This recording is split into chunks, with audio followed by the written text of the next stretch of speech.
How's it going, everybody? I think I'm live right now.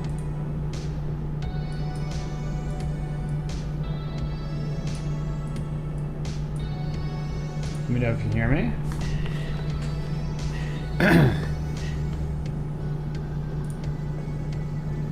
Should be able to. Yeah, move stream up by about 45 minutes. But I will have to dip for like 5 minutes just to grab my laundry. I kind of wanted to wait until I was done with laundry, but I don't want to. I didn't want to stream super late because I know there's Europeans who want to be able to watch live. So it's not too late in Europe. It's like midnight, 1 a.m. for most people there. Random Enjoyer, Berry Slushy, Ton Van, Pyro, Ozzy, Zed, Dan, ASJW, Exotic, Conrad, Dynaco, Michigan, Caragway. How's it going, guys? I had fun doing tier lists last night. Scottish Scott, it's 17 past midnight for you. You have to go to bed soon. Fair enough. It's the start of the 3-day weekend for most of the Americans in the chat. So I've got a 3-day weekend, which is pretty cool. So I'm going to be doing a lot of YouTube-centered work. So I don't have plans beyond that. Random Enjoyer, you should join these more often. You should, and you should tell your friends and your family and your enemies as well. Please drop a like on the stream. Greatly appreciate it. We put out a short this morning. This afternoon, I guess. Let's take a look at that real quick.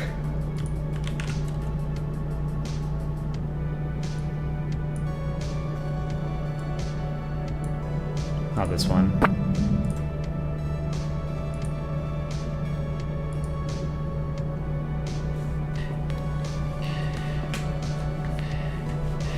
Time zones are weird. How dare you put my favorite state in D tier?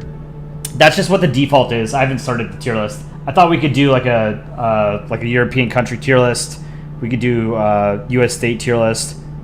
We could do Canadian province tier list. I don't know like anything about Canadian provinces beyond like massive stereotypes that I have of Canada. So that'll be fun. We can offend everybody in chat. But yeah, so yesterday we worked on a short 2 days into Belgium. We're gonna watch this together. Chicken Scuttle Monkey did the vocals for this. He does all the music and I guess now singing for our channel. So it was really cool. Sorry, I had to super glue a part of my shoe, my sandals, and I got super glue on my fingers, and it's super annoying. Alushi, Prussiano, made in the 80s. I think GPS 1300 is Marble Sphere. How's it going, guys? What if you made a stream where you say one bad thing about a country and then 5 good things? There are a lot of countries where I don't know 5 things about them, you know?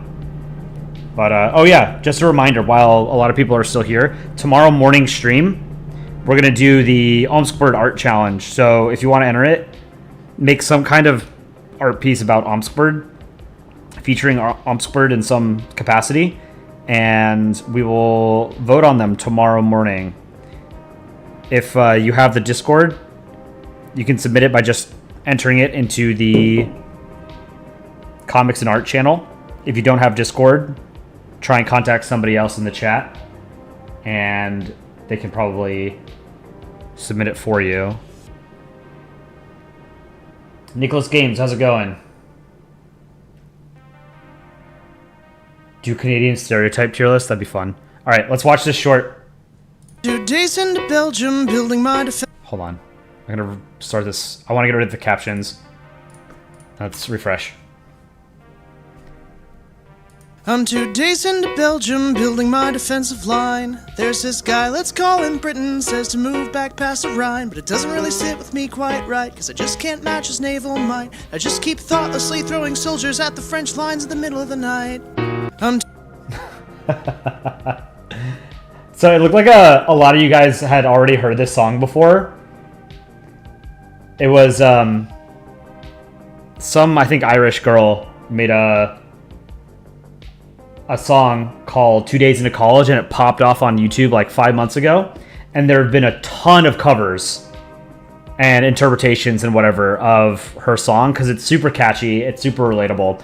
So it's called 2 Days into College. Go check it out. It's been stuck in my head for like 2 weeks. And for whatever reason, I get tons of shorts on my own personal YouTube that are inspired by that song. And I figured we could probably do something like this. So Aaron and I worked on the lyrics. Aaron drew all of the panels. I did a little bit of editing. And then Chicken Scuttle Monkey did the vocals. We don't need the full version. We need the full album.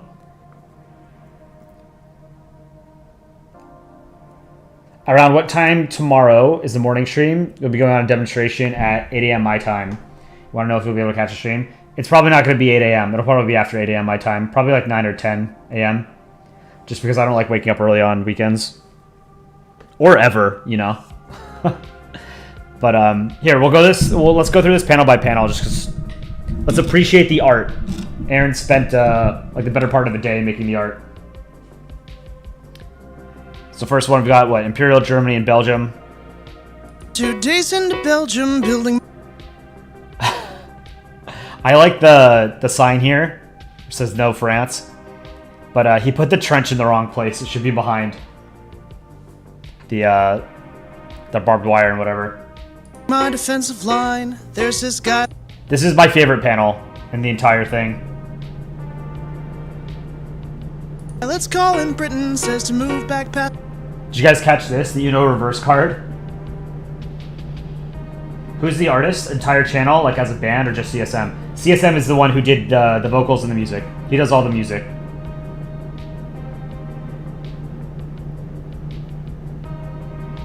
In that frame, Britain looked very charismatic. Yeah. That's a rhyme, but it doesn't really sit. This one was kind of basic, but it works. There's not much else we could put with this line. With me quite right, because I just can't... So we had fun with the names here on the ships.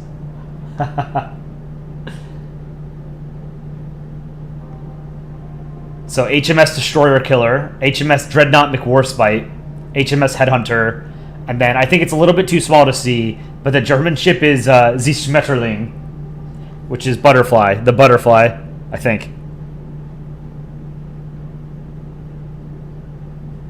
Can't match his naval might. I just keep thoughtlessly throwing soldiers at the French lines in the middle. This is good. I love seeing the dead German balls. It's funny.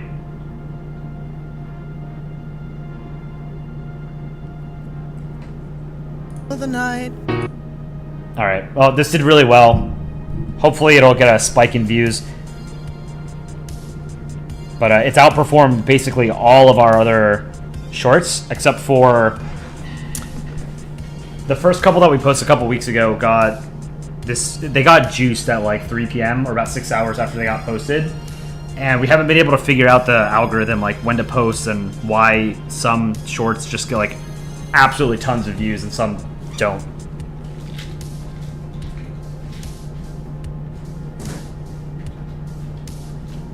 But we're focused on making good content. All right.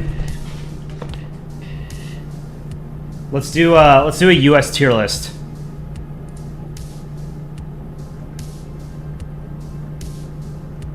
How do I get rid of them? How do I put everything at the bottom? You know what? No, the Euros are here. Let's do a European country tier list. Countries that won and lost world wars. European country flags, European countries.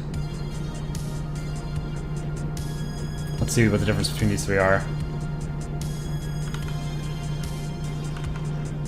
They did it by flags.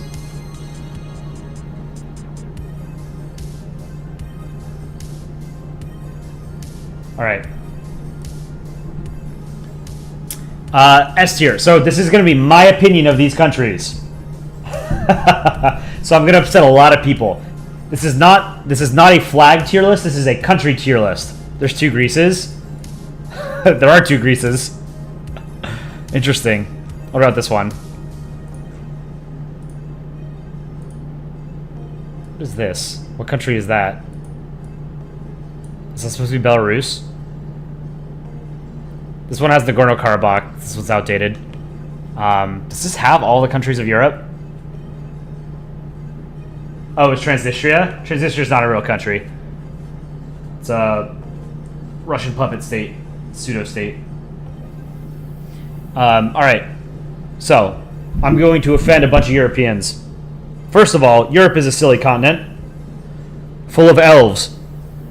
It's not real. Europe is something that they make up in... adults make up to scare American children in school. Wait, the people, the government, the land, or the people, what are we ranking the base off of? It's just my opinion of the country. Don't take it seriously. Because I haven't been to most countries in Europe. And the ones that I have, I've spent like less than a week in. You know? The UK is the only country in Europe I've spent a long time in. And I spent a year there, so... UK is the only one I could actually, like, rank fairly because I've actually lived a part of my life there. So let's actually do the UK first. I think the UK is, from my perspective, a solid high B tier. High B tier. And again, I'm American, so I'm a little bit more familiar with British culture than I am with, most of these countries. There's a lot of quirks of British culture, British government, and just British life that are a little bit foreign to me. But overall, Britain does not really feel like a foreign country to me. And most Americans I know and have talked to who have been to Britain also feel like Britain doesn't really feel like a foreign country. And I've been to a lot of parts of Britain. I spent the most time in London.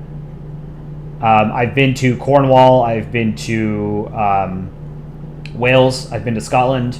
I've not been to Northern Ireland. I've been to the Republic of Ireland. But the UK, I think, is a solid B tier. I liked it. I'm not sure I would want to live in the UK outside of London. So, yeah, let's do a poll. What do people think about the UK? Where would you put the UK as a country? Whatever sort of metrics you want to personally use. Again, this is not just flags. This is what do you think about the country? Everything about it, relative to these other countries in Europe.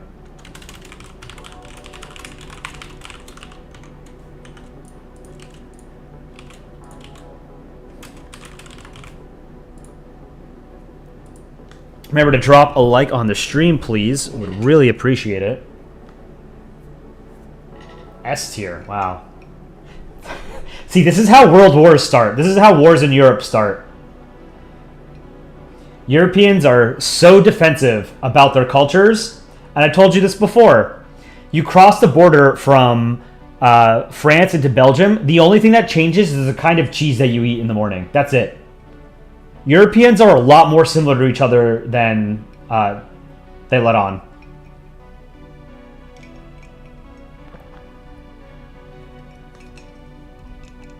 Scottish Scott, for you it's Saturday, not Friday. Right on. I like the UK. You already know that I'm going to put France over Spain. You're already upset.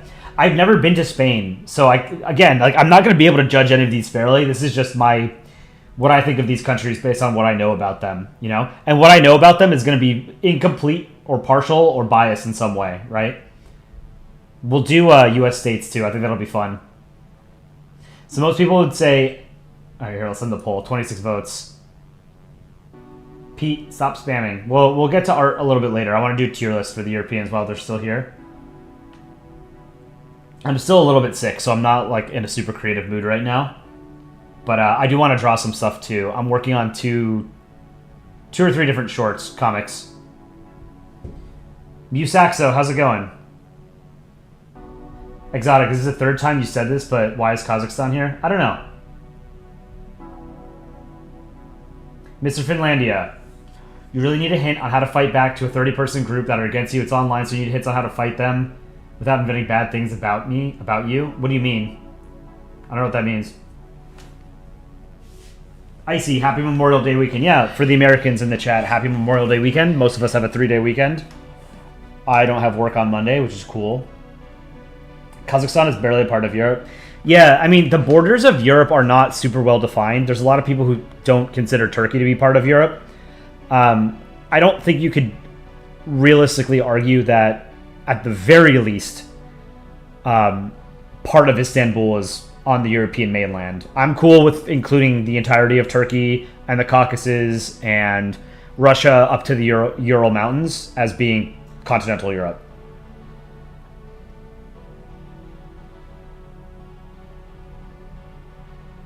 So most people thought Britain was A or S tier. All right. Albania. I know almost nothing about Albania. I don't think there are any Albanians in the chat. If there are, I'm probably going to offend you, but I really don't know anything about Albania. Former communist country. It's relatively poor, you know, by like Western European standards. It's got a coastline, so it's probably very pretty, like the rest of the Mediterranean. But I really don't know much about it. Like, the capital's Tirana, don't know anything about it. I don't know what Albanian even sounds like. Average Balkan country. I would probably put it in a... Man. Maybe I put the UK too low. I'm thinking C or D. We have an E list, or an E tier for some reason, but I think Albania is probably a D tier. Only thing you know about Albania is the bunkers. We have 2 tiers below Albania. I'm gonna be harsh on some of these countries. This is Andorra, right? Andorra is a microstate in the Pyrenees. I'm sure it's beautiful because it's in the Pyrenees, but it's a microstate, and I think microstates are stupid. F tier. Sorry. Microstates are not real states. Changed my mind.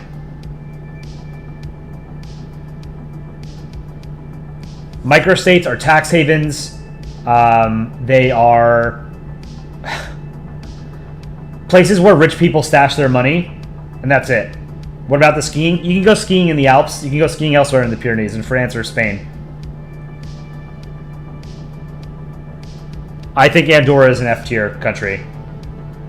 Again, I'm heavily biased against microstates. I don't like microstates. I think they're bullshit. Armenia. Armenia, I'd probably put in D tier. I know a bit about Armenia and Armenian history. Armenia is a poor country. It's relatively corrupt, but it's improving pretty rapidly. It's a burgeoning liberal democracy. It's by no means a strong one. They don't really have a lot of industry. You know, a lot of their exports are agricultural products. But it's a very hard place to... They have geopolitically among the worst positions on the planet. Armenia they're surrounded by hostile neighbors that are stronger, more powerful than them. It's a country whose people were subjected to genocide, and to this day are still subjected to genocidal rhetoric and ethnic cleansing by other countries, Azerbaijan specifically, as if someone from Andorra was viewing. But I don't think Armenia doesn't really have a lot going for it. Like, it's pretty. There's some parts of the country that look really pretty. There's one famous monastery that's very picturesque in the mountains somewhere in northern Armenia. But from what I know of Armenia, I don't think it really belongs to be higher than, you know, like a CB, like in the C or B tier. So I think Armenia is a D. Austria. All right. Austria, I've not been to, but it looks like an absolutely beautiful country. and I've met some Austrians. I don't know if this is like a common stereotype for Austrians, but the few Austrians that I met were very arrogant. They reminded me of Americans. And I think neutrality is a bullshit policy. I don't respect neutrality, particularly for a country that is surrounded by NATO. So I think Austria is an E tier. Sorry.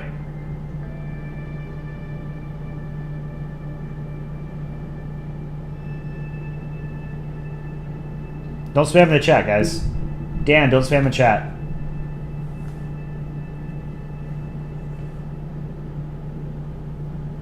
Azerbaijan. Azerbaijan is a literal dictatorship. And they've ethnically cleansed parts of Armenia proper. And more recently, Nagorno-Karabakh. Aliyev is like one of the worst dictators in the world. It's basically a petrostate too. They got rich off of selling oil to Europe primarily, oil and natural gas. Azerbaijan is an F tier. Sorry. I know there's been a couple of Azeris in the chat. This is just my opinion of these countries, what I know of them. I've never been to Azerbaijan. I'm not sure I would want to go. Baku does admittedly look very pretty, but I don't like dictatorships, and Azerbaijan is like a hardcore dictatorship. This next one, what is this? Is this Belarus or Transnistria? This is probably Belarus because it's B. Same thing. Belarus is a dictatorship.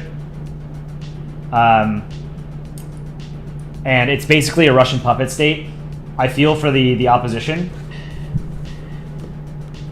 in Belarus. But Belarus as it exists now is, I would never want to visit. So I think Belarus is F tier. Belgium. Ooh, okay. I have been to Belgium. I've only been to Brussels. So Brussels is not like the prettiest city in the world. But I did like it. I'm a big fan of the EU, so I saw like the EU institutions. I went to the EU's Commission's office. Did I know that Belarus banned inflation? Problem solved. I've not been to Antwerp or Bruges, and I want to see those because they're supposed to be very pretty. But from what I did see, from what I saw in Belgium, I loved Belgium. I've got a soft spot for Belgium. Belgium, to me, is an A-tier country. Headquarters of major international institutions, you know, like the European Union, NATO headquarters are there. Belgium's been through a lot historically. It's a monarchy, which I don't like, even though it's a constitutional monarchy. But I think Belgium is an A-tier country. I like Belgium. So if there are any Belgians in the chat, you're welcome. And who doesn't like chocolate and waffles?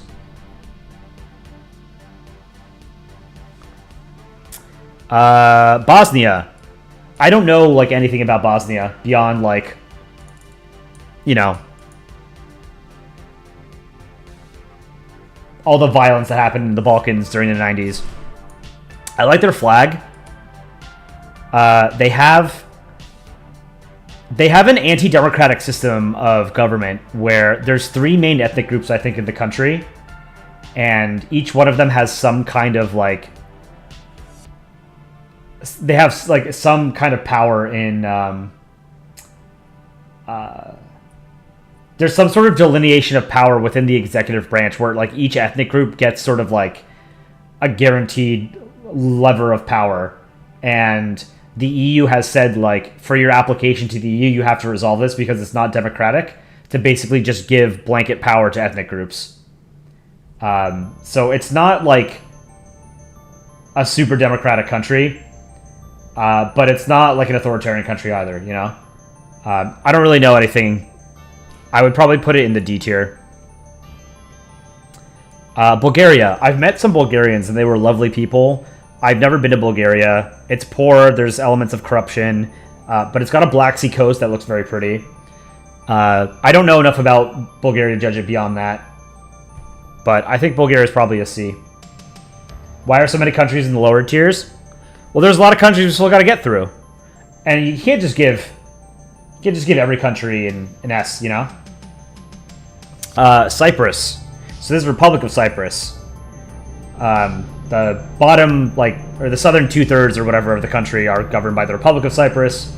The northern third is a Turkish puppet state called, what is it called? The Turkish Cyprus. Just Northern Cyprus. Okay, Northern Cyprus is officially called the Turkish Republic of Northern Cyprus. It's recognized only by Turkey. Cyprus is, it looks beautiful. But the fact that the country is still split between a partially recognized state and then an internationally recognized state is a problem. It's not, obviously just the Cypriots' fault. It's the fault of the Greeks, it's the fault of the Turks, it's the fault of the Europeans. From what little I know about Cypriot history, what happened was in the late 90s, I believe, the Cypriot government and then Turkey and, effectively Northern Cyprus were very close to coming to some kind of reunification agreement. And then the EU screwed that all up by offering membership to the Republic of Cyprus, which gave the Republic of Cyprus veto power over Turkish accession to the European Union. So the Republic of Cyprus has a lot more international leverage now, and they have no reason to compromise. And that sort of killed the peace agreement, or the reunification agreement. But it's messed up. So I would say Cyprus is probably a C tier.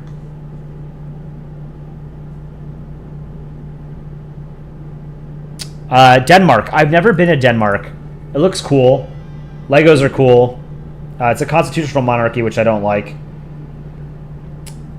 It's a Nordic country. I think the Nordic countries are probably the best governed countries on the planet.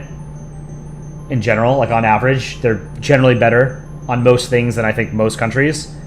But up until recently, they didn't really take defense super seriously, except for Finland. So they're waking up to it. I think Denmark gave all of their artillery to Ukraine, literally every single one of their artillery pieces, which is pretty cool. I'd probably put Denmark in B tier. Estonia. I've never been to Estonia. I know the memes about Estonia. I love the flag. Estonia is generally, in most metrics, the most successful post-communist country.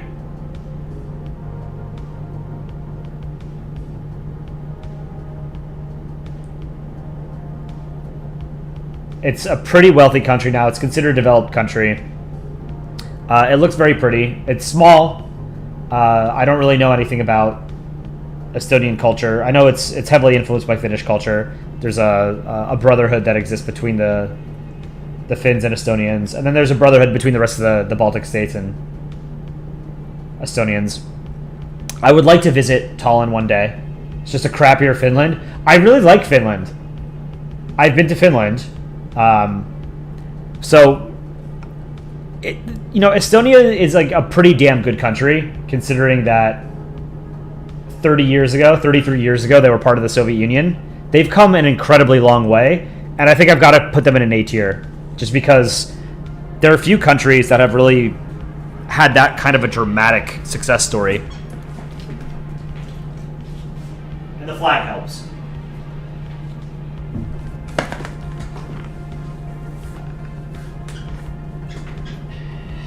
Spy3434 we're spamming.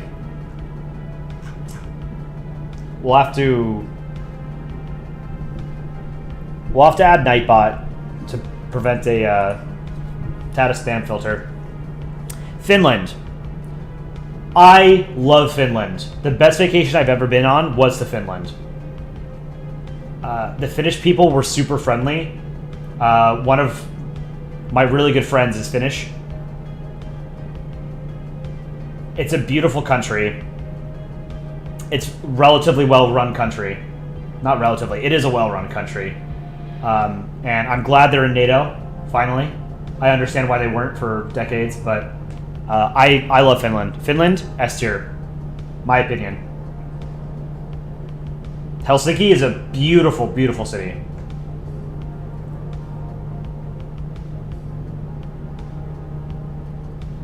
Germany. I have never been to Germany. Germany is actually like one of those countries that I really should have been and visited by now. I've just never gotten around to it. I love Germans. I've met a lot of Germans. I had a couple German friends in grad school. I don't really have any complaints about Germany outside of sort of like its government. I think German culture is pretty cool, and the country is beautiful. You know, certain parts of it anyway. I would love to see Bavaria. I've heard Berlin kind of sucks, particularly for like a capital city. Munich is supposed to be a lot better. But, you know, having never been there, I don't think I could fairly put this in S tier. But I think Germany's a high A tier. I think Germany's a pretty cool country. Oh, yeah, like I said, my main criticisms of Germany are like, I don't like a lot of what their government has done. I think they're a little bit too reluctant to sort of assume the mantle of leadership in the EU. They're a bit timid. You know, like, and I get that they have a very sensitive history, but, you know, for the past 30 years, they've sort of been Europe's natural leader, and they haven't really filled that role very well. But the problem is, it's not really big enough to sort of like have people naturally fall in line, right? Like, I think I've told you this, guys, before, but one of the main differences between organizations like NATO and the European Union is that NATO has one member that is overwhelmingly more powerful and significant than the others, which makes it the natural leader, right? That's the United States. No other country in NATO comes close to sort of having the kind of influence or military power, economic power of the United States, right? The European Union is a little bit different. The European Union has a lot of members that are much more similar in size to each other, economically, militarily, demographically, right? Like, Germany is the biggest state in Europe by size, by population, by about like 15 million people. France is second, right? But that's not a big enough sort of, it's not a big enough margin for that to matter, you know? And then France is also like more powerful militarily than Germany. It's generally better on energy issues because it's invested more heavily in nuclear energy. So Germany could play a more decisive role within the EU than it does because of their reluctance, but it also can't, like, there are limits on its ability to sort of act as a natural leader because it's not like head and shoulders more powerful than every other state in Europe. But I think Germany is an A-tier country. Iceland, I know very little about Iceland's like government and culture. All I know is that a lot of Americans go there to visit. It's a hot tourist destination. It looks super cool. It is a beautiful country. I'm going to put Iceland in... I mean, I've never been. It feels weird putting a country in S tier if I've never been there. But I like Iceland. I'm going to put it in S tier. I think Iceland is cool.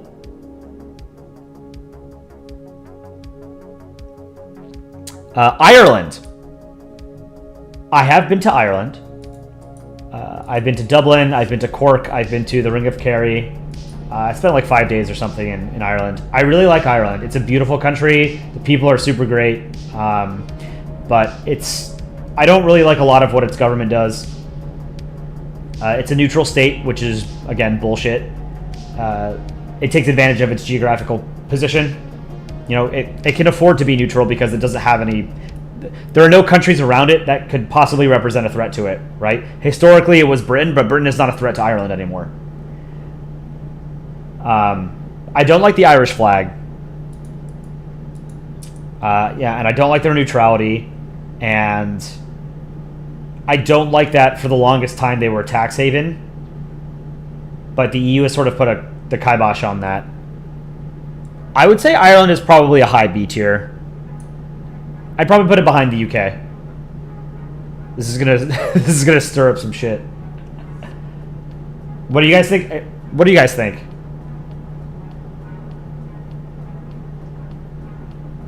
Let's do Ireland. I don't want to just do polls on like the biggest countries. Let's do a poll on Ireland.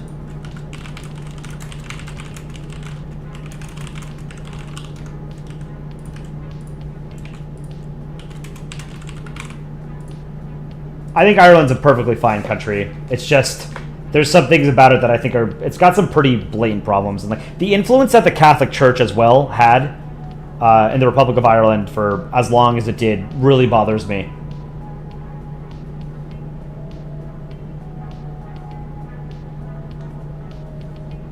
Lofu, how's it going? Leaf Scout, what's up?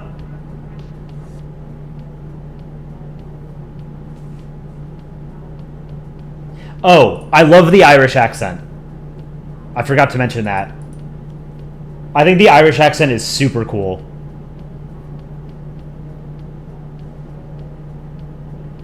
Ireland's fine, not the worst, not the best. Yeah, I agree.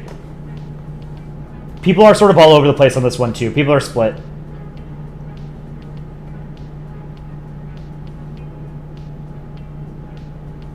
Irish language is dying, sadly. I did an internship when I was in college, and two of the other interns were Irish, and they both spoke Irish, and they would speak Irish to each other. It's a very strange language. But it's not actually dying. It's coming back. There's a lot of... there's been a very big push in Ireland to reanimate the language over the past couple decades. I think most people who are born and like grow up in Ireland now, and like for the past 3 decades maybe, are taught Irish in school. So it's coming back. It's Scottish Gaelic is like of the Celtic languages, I think, is the one that's dying the most quickly. Welsh is starting to come back. I think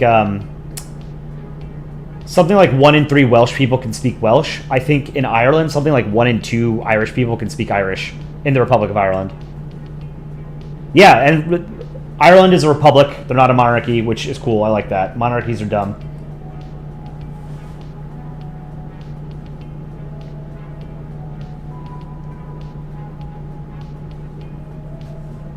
People are pretty split, but people generally say A or S tier. I don't think Ireland belongs in S tier. So I think I disagree with chat on this. I put it in B. Most of you guys put A or S.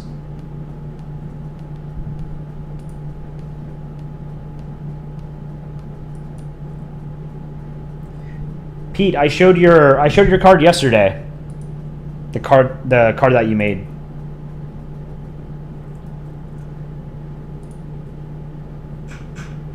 Just a reminder, if you guys want to enter the Omskbird contest, the deadline is tomorrow at start of stream. So make sure you get it in on time. Kazakhstan. I don't know that I personally wouldn't consider Kazakhstan a European country. So I'm going to put this in F tier just because I don't consider it part of Europe geographically. It obviously has, links. Having been sort of at various points conquered either by Russia, Soviet Union, or whatever. But I think Kazakhstan geographically it's hard to make a case that it should be European.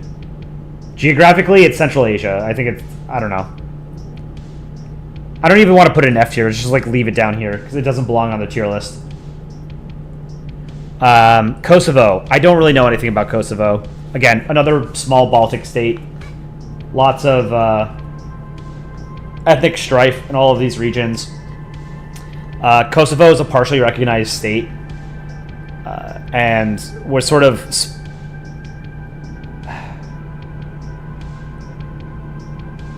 broke off of Serbia, I believe, in 2001 or 1999 or something like that, after NATO intervention. Kosovo is not part of Serbia, correct. But I really don't know anything about Kosovo. I think I have to put in D tier. It's a small, relatively poor country. That's about all I know. Kazakhstan, greatest country in the world. All other countries are run by little girls. Liechtenstein. I don't like Liechtenstein. F tier. It's a microstate and it's a principality. It's not a democratic state. Liechtenstein is one of those German states that just never unified with Germany. Liechtenstein is not a real country. I don't consider it a real country. Kazakhstan, #1 importer of potassium.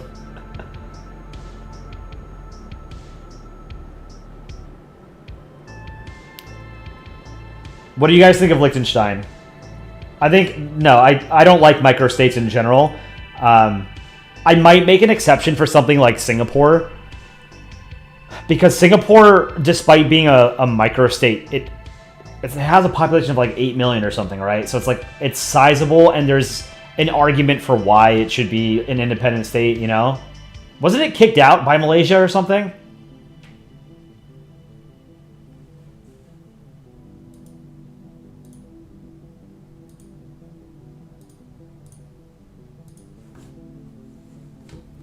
Take a timeout. I am somebody. 10-minute timeout. We need to get Nightbot in here so I don't have to physically do it myself.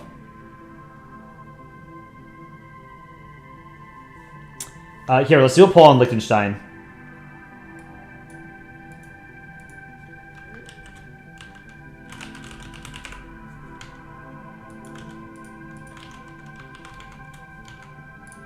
S, A, B, C, or lower. Start poll.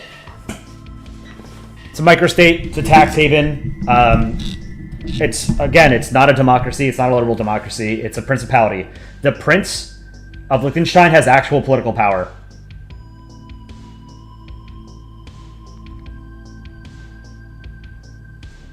They gained a soldier in war. No, isn't that story? Was it like during World War I or something? Like 80 Italian soldiers crossed into the Alps or something, and then they came back with 81 people because they made a friend in Liechtenstein.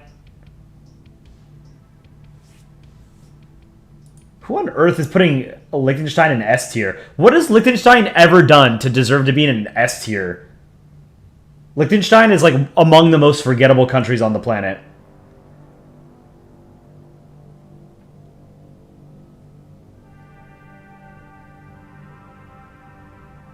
That was not World War I?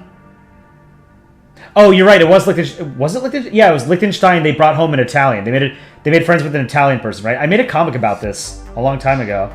It does have a cool flag.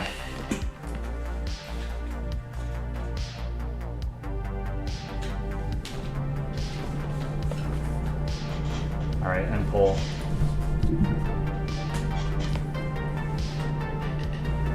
The war that happened was in the 1800s when the Holy Roman Empire still existed.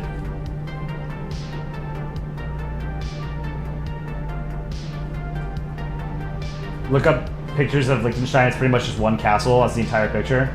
Yeah, it's a microstate. Lithuania. I've not been to Lithuania. My dad has been to Lithuania, actually. He went there on business like 9 years ago. He really liked it.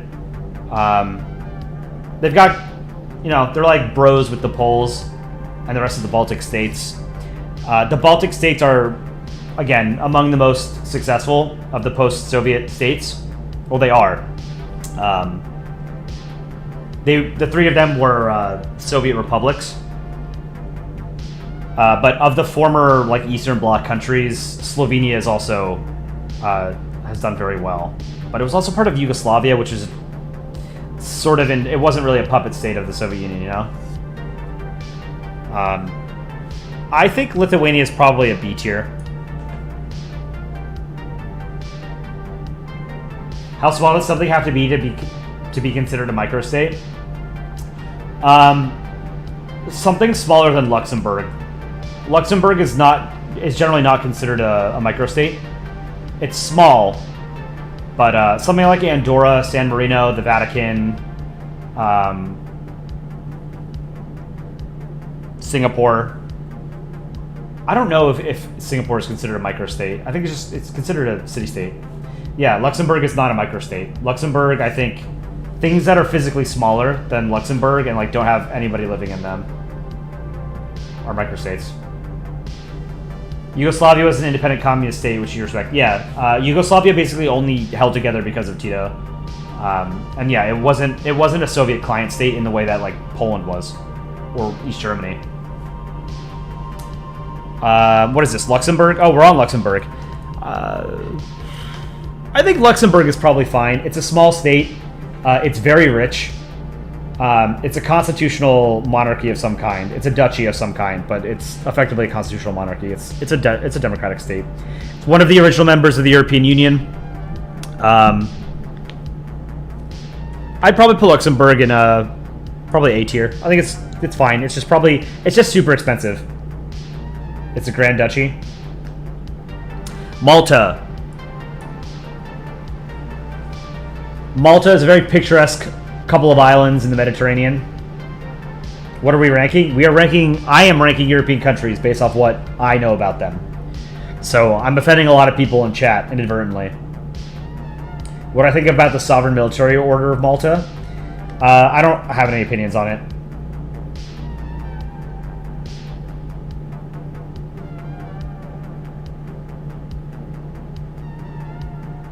Luxembourgish is the best language. Yeah, I mean, I think Malta's cool. They sell citizenship, which is bullshit.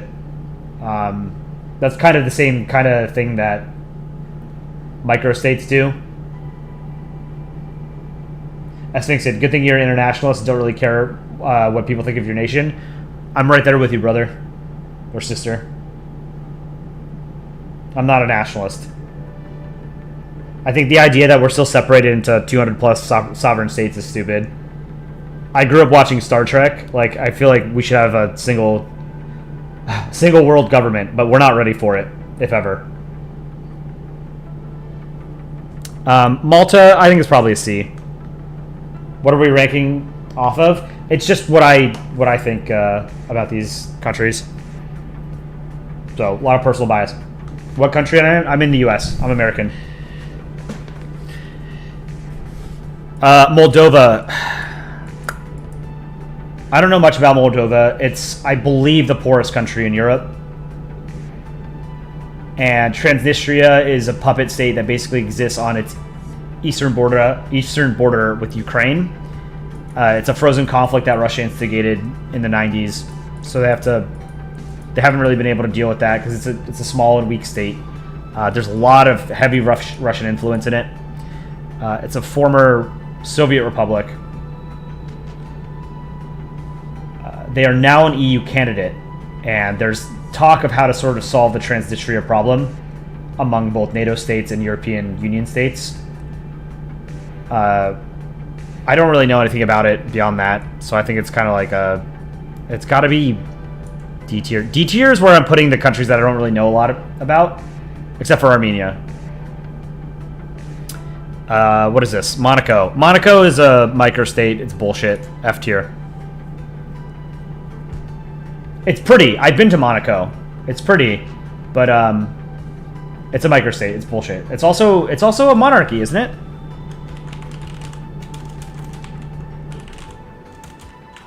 Right? Isn't it there's a prince or something?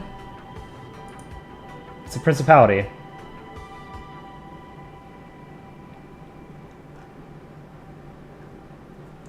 Monegasque is a very cool demonym, though. I'll give him that.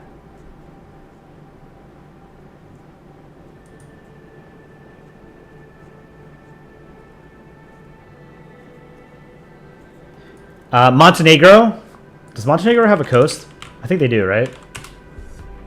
Yeah. Montenegro looks like an absolutely beautiful country.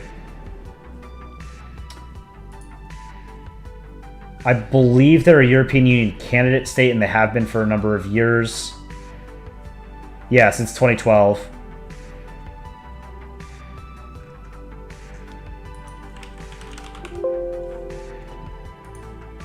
They're a member of NATO. I don't really know anything about Montenegro other than it looks gorgeous.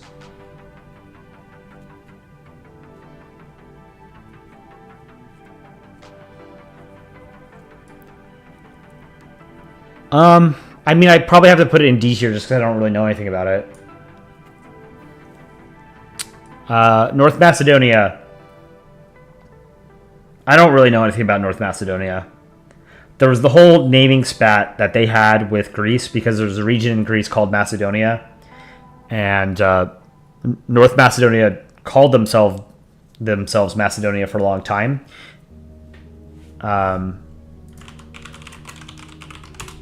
And the Greeks took issue with that.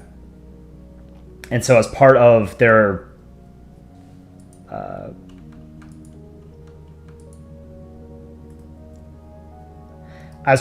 negotiations to join the EU, they've had to sort of resolve that naming dispute with Greece because Greece is a member of the European Union.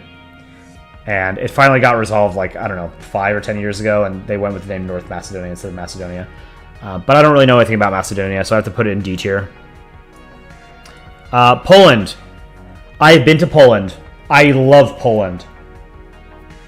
I really, really like Poland, and it's one of the few places that I've been in Europe where, like, they think it's super cool that I was American. They love Americans in Poland. I think Poland is A tier. Because they made me feel good about myself. Polish food is awesome. Pierogies, kielbasa, fantastic. I can eat pierogies until my heart explodes. Poland is great. I love Poland. It's a very religious country, and it's a little bit... The party that is no longer in power, I forget their name, the Law and Justice Party or whatever, it was a little bit too authoritarian for... Well, it was a lot too authoritarian for my taste. But they're not in power anymore. Donald Tusk, I think, is the prime minister again. I think he's a pretty cool guy.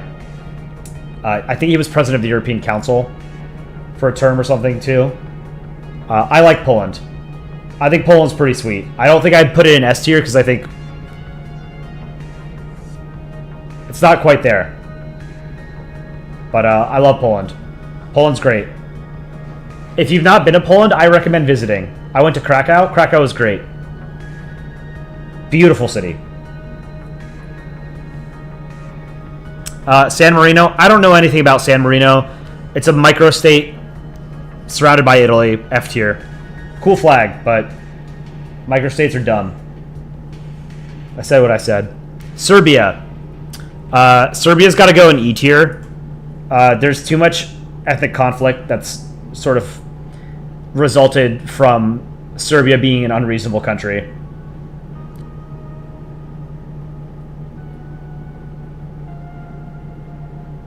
The weird irredentism that exists in a lot of European states and peoples is...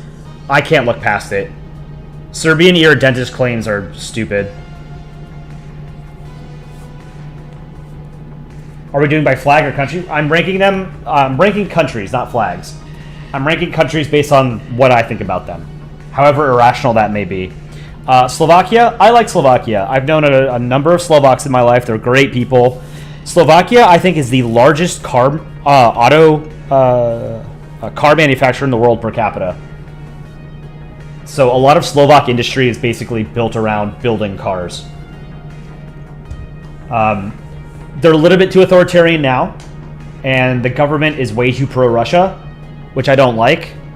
But Slovakia is also one of the more successful of the post-Eastern Bloc states. And I've got a soft spot for Slovakia and the Czech Republic. So I think Slovakia, I would put in low B tier. No, that's not fair. Probably high C tier. Because of the pro-Russian government shit I can't look past. The Prime Minister survived with 5 shots, so that's an extra point. I don't like the Prime Minister. I mean, I'm glad he wasn't killed, you know, because political violence is bad, but I don't like him. Doesn't make me like him, you know? Slovenia. Slovenia is a beautiful country. I think Slovenia is sort of up there with Estonia. Like, the two of them vie for, like, most successful post-communist state. But it was never part of the Soviet Union. It was part of Yugoslavia, so it has a different sort of starting point.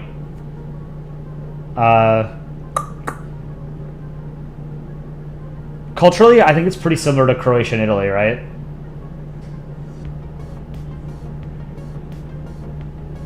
You drew the UK in a bunny suit because Rabbit Hole was stuck in your head? You let your intrusive thoughts win? Fair enough. I think Slovenia is probably a low B tier. Not many countries are actually majority vote democracies, including USA. We have electoral college vote or whatever. Yeah.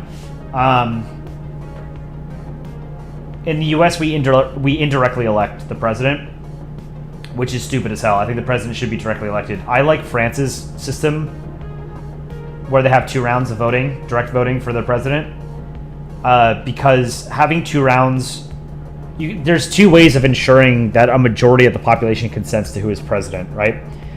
One is to have instant runoff voting, which is a little bit more complicated, so I'm unsure how I feel about it, but for example, in New York City, we have instant runoff voting in the primary elections, but not in general elections. But instant runoff voting is you rank your candidates in order of preference. Whoever gets the least amount of votes gets eliminated, and whoever ranked them first, their votes get redistributed to their second choice. So you go through those rounds, you calculate it until you have a winner emerge. So you have instant runoff voting produces the least objectionable candidate, which I think is good. France's system of electing the president is a 2-round system where you have whoever qualifies. In the first round, everybody votes, and then the top 2 vote getters in the first round proceed to the second round to ensure that somebody in the second round gets a simple majority of the vote, 50% plus 1 of the vote. I think getting consent of at least a simple majority of the population should be a bare minimum requirement for any elected executive. So I think the French presidential election system is okay. It's better than the American system. Certainly better than the Russian system, which is a sham. But most European countries aren't presidential systems, they're parliamentary systems. But I digress. Czech Republic. Czech Republic's pretty cool. Prague seems pretty cool. I've never been. I would love to visit the Czech Republic. I've known a couple of Czechs in my life. They're great people. I would probably put it low B tier. Probably above Slovenia.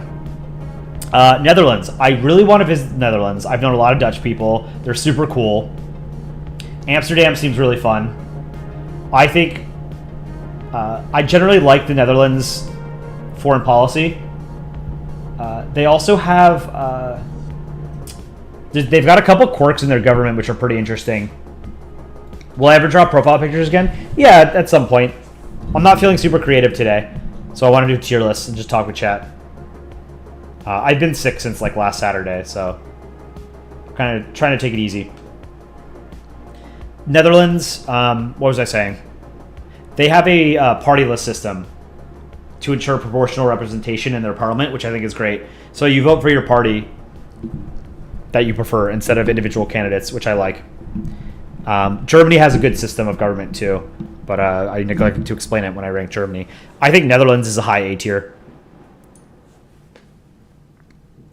Germany, Belgium, Netherlands. Maybe in that order, yeah.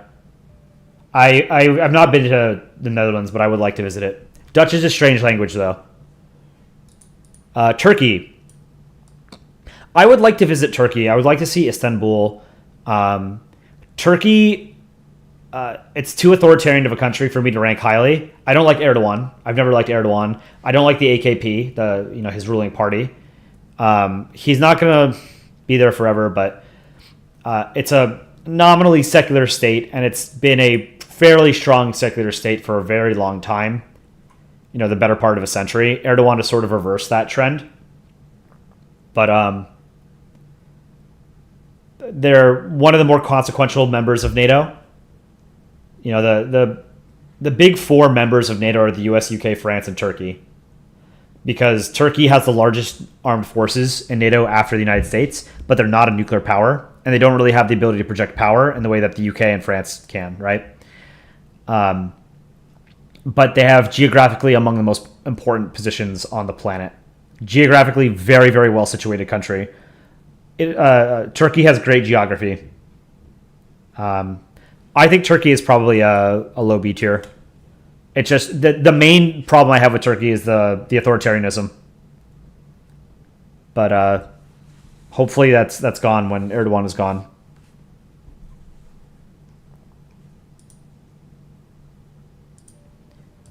Ukraine, I'm going to be heavily biased here. Ukraine, prior to the war, was a relatively corrupt country. It was very poor. It's still poor. It had problems, but it's Ukraine for the past 12 years-ish has been a country that's sort of been trying to navigate the transition from Russia's sort of sphere of influence into the Western sphere of influence, into, Europe, United States, NATO, European Union, right? And it is unfortunately caught between, these two civilizations that despise each other. And it has been moving more quickly toward the West in the past 12 years, 10 years. And that's one of the reasons why Russia invaded, was because they don't want to lose Ukraine from their sphere of influence. There's a very common saying, Russia with Ukraine is an empire. Russia without Ukraine is just a state. Ukraine is probably the most similar country to Russia culturally, linguistically, of any country on the planet. Maybe Belarus, but Belarus is a puppet state. And Russia's invasion has basically made Ukrainians mortal enemies. The Ukrainians absolutely hate Russia now. They've completely ruined that relationship, regardless of how the war concludes. They've made a permanent enemy of Ukraine and the Ukrainian people, and that's not a smart thing from, the Russian point of view. But I very much think that the war and Putin in particular they've sort of bought into the sunk cost fallacy. They've lost so much in this war that sort of packing up and leaving now would be more embarrassing for them than just like continuing to lose hundreds of soldiers a day.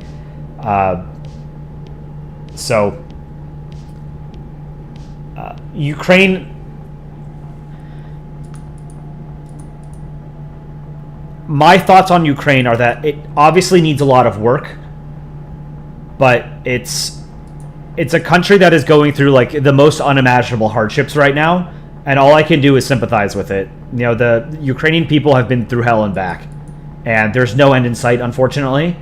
I have to put Ukraine in S tier.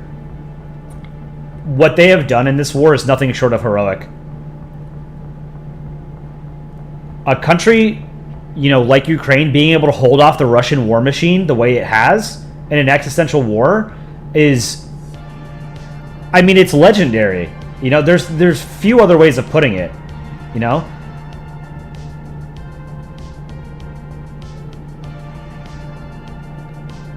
They're fighting an existential war. All of the Russian sort of arguments or justifications for the war are total bullshit.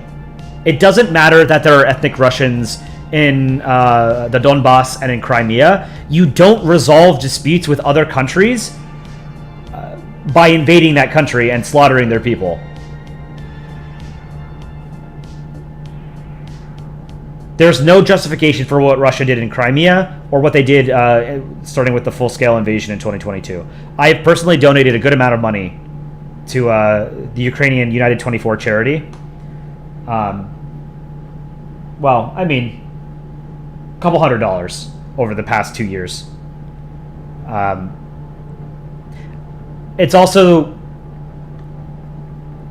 very simply put, the war in Ukraine is the single most important thing that's been happening on the planet for the past 2 years, because it is going to inform what the international order looks like for the next 100 years, minimum. It's more important, just geopolitically, it's more important to the world than any other conflict that's going on right now. Because what happens in Ukraine will determine what happens with Taiwan. What's this for again, Jeremy Eagle? I'm ranking countries based off what I think of them. So Ukraine pre-invasion wouldn't rank this highly, but I am judging Ukraine based off what they have to deal with right now, which is the fact that they're fighting an existential war against a much larger nuclear power, and the fact that they've been able to hold off Russia as well as they have, basically alone, is again nothing short of heroic. yes, they're being fed, weapons and financial assistance and intelligence by the West, but they're still the ones who are dying. Pete, I already showed your art yesterday. Come on. Stop spamming chat. I already mentioned it earlier today.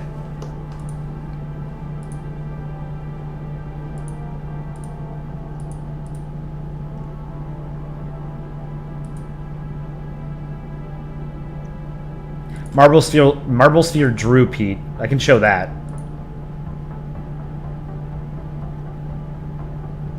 Let me pull that up real quick.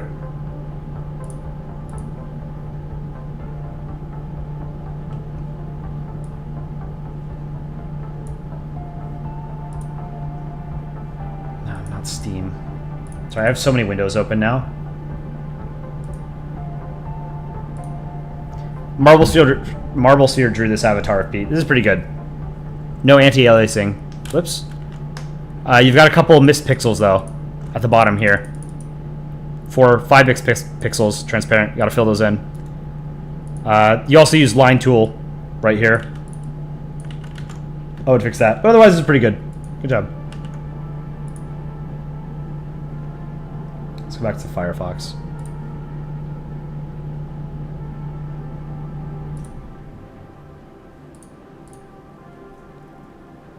Five pixels, Marble. How could you? Yeah, congrats, Pete, on your graduation. Caitlin Toller, welcome. Your piece of bread. Right on. Pete. I'm sorry. I'm gonna give you a timeout. I showed your card yesterday on stream. Please don't spam. Please don't spam. You think Mecca and Jerusalem should get the Vatican treatment and become their own states?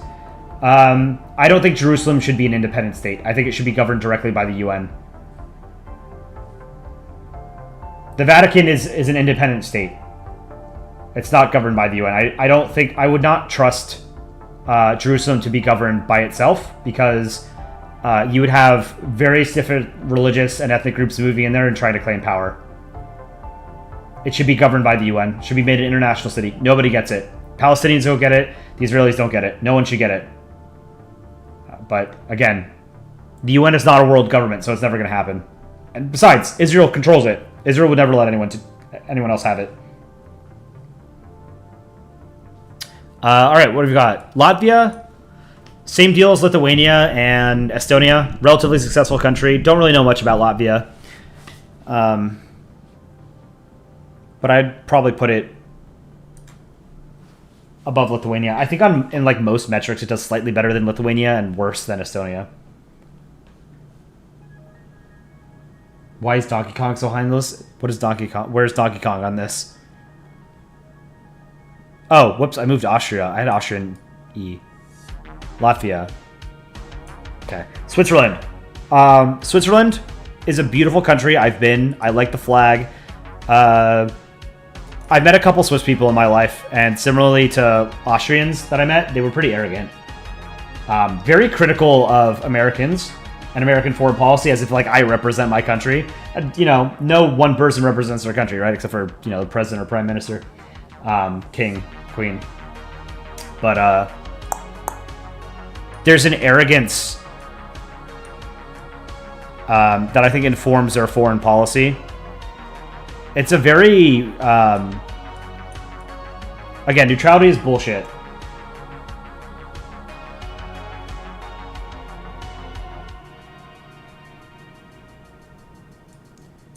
I think I have to put it in E tier with Austria.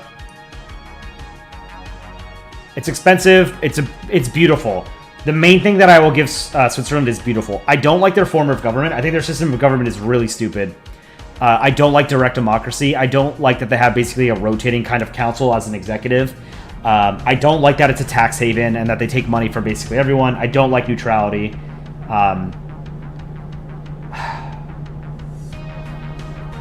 The country is beautiful. I'll give them that. That's about it. Spain. I've never been to Spain. Hello, hi. Can I type whatever you wrote into Google Translate and press the sound icon? Probably not, because...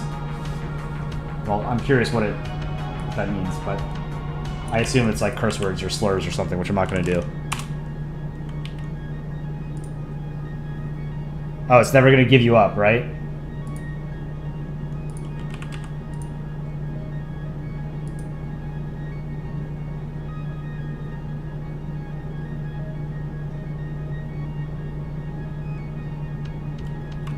It looks like a Franglish way of writing "never gonna give you up." Jerusalem is rightly Kosovar.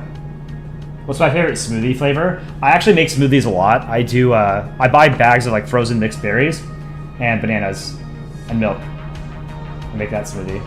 Mixed berries and banana. Banana and blueberry is good too. Everyone has had Jerusalem at least once. UK, Ottomans, Palestine, even the Holy See. I don't think anybody should get it. It should be an international city. So, Spain. I've never been to Spain. I really, really want to see Spain.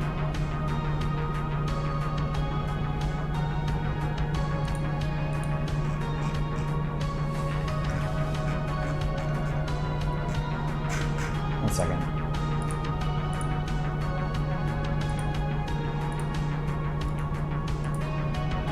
Alright. Just to get Pete to stop spamming, I'm going to show your art, even though I showed it yesterday, and I already told you several times today that I showed it yesterday.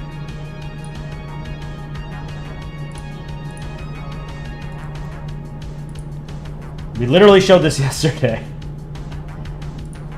But Pete made this card. This is Avatar. It's a Pokemon card.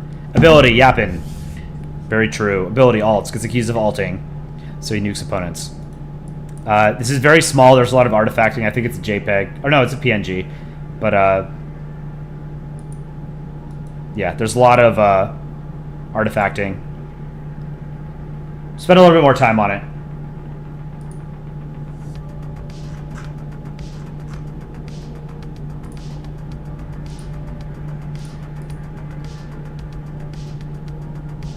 Jerusalem is rightfully Gambian. Jerusalem is Martian. Should take the entirety of Israel and Palestine and just shoot it into the sun.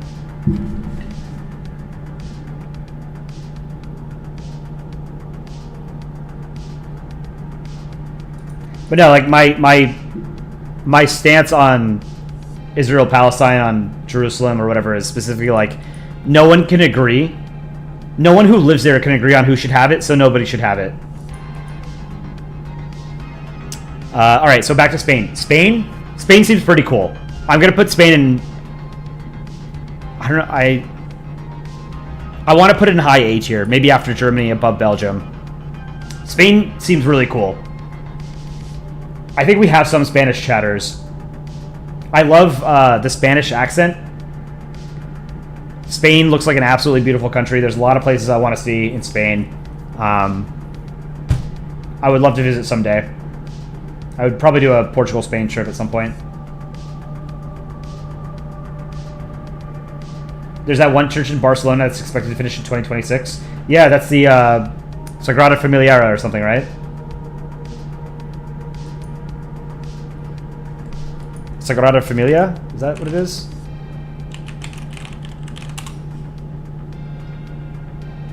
Yeah. La Sagrada Familia. They started construction in 1882, and it's supposed to finish in a couple of years. It's gorgeous. Yeah, I would love to see Madrid and Barcelona, Seville.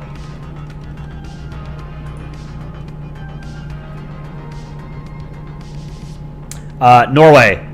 I've not been in Norway, but easy S tier. Norway has like everything going right for them. It's super wealthy, largely because of its oil industry. Norway is like probably has to be like the top here. Norway is like Norway is a strong contender for like best run government, country, state, whatever on the planet. Like there's very few countries that deserve to be in contention for that spot other than Norway. Norway has to be up in an S tier. It's an easy S tier. Looks absolutely gorgeous too. Norwegians are great people. Like I said, I was probably going to put all the Nordic countries pretty high.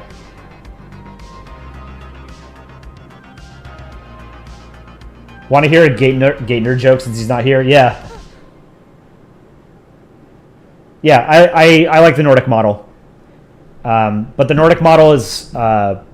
it's not perfect, obviously, and it works for Norway specifically because it's a small country of about 5 million people, and they have a massive amount of oil that they've been able to sell, and they use that money to invest in a sovereign wealth fund, which last I checked a couple of years ago was worth over $1 trillion.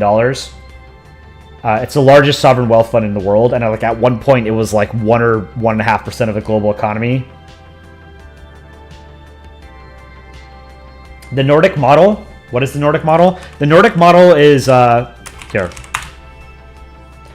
Let's read. The Nordic model is the economic and social. It comprises the economic and social policies as well as the typical cultural practices common in the Nordic countries: Denmark, Finland, Iceland, Norway, and Sweden.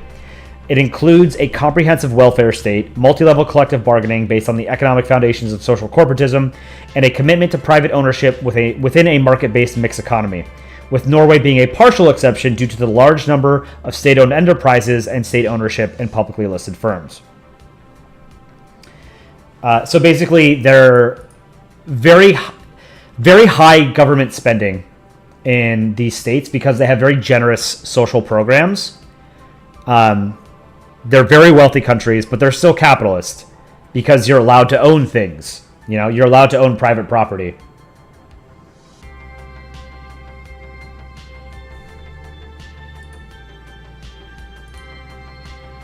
Ten-minute timeout, Spy. No spamming.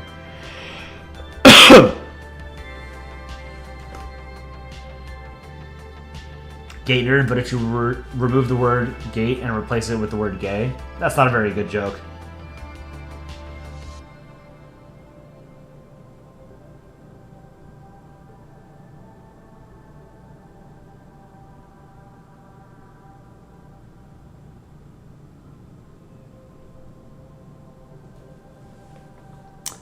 Greece. Everything about Greece except for its government is great. I'm actually visiting Greece in September. I'm really looking forward to it. I've been to Greece as a child, so I don't remember it. So I'm visiting Greece as an adult because I've always wanted to go back to actually see it.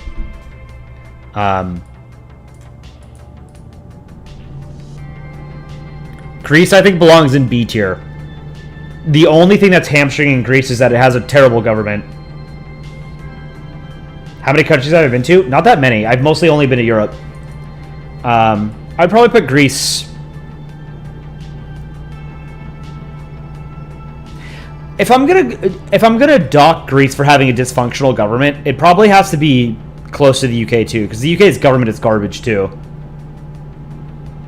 Let's put it there. I think behind the UK.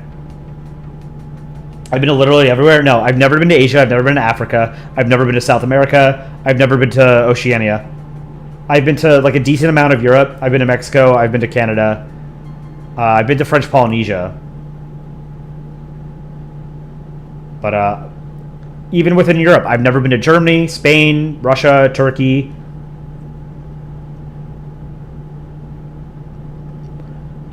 Second, Greece. We're not even going to rank. Italy.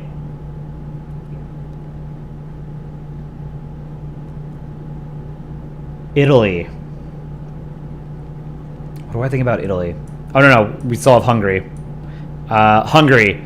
I don't like the authoritarianism. I think Viktor Orban is a terrible person. I don't like the authoritarian strain that exists within Hungary. Budapest seems really cool. I would love to visit at some point. But I think Hungary has to go in the D tier. Hungary, as it exists right now, it leaves a lot to be desired. Sorry. Get rid of Orban. Democratize a little bit better. Stop being so pro-Russian.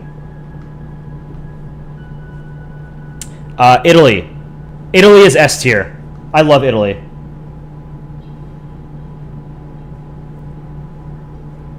Italy's current leader has spoken positively about Mussolini. Yeah, I don't like her. What's her name? Giorgia Meloni. She has actually moderated a bit since she's become prime minister. But yeah, I mean, her party's a far-right party that has spoken fondly of Italy's fascist past and of Mussolini. But Italian cuisine is like the envy of the world. Italian culture is the envy of the world, right? A lot of non-Europeans have a romanticized view of Europe that stems primarily from stereotypes about France and Italy. I don't know if Europeans are aware of this, but France and Italy, they punch well above their weight in sort of the minds of people when they think of Europe.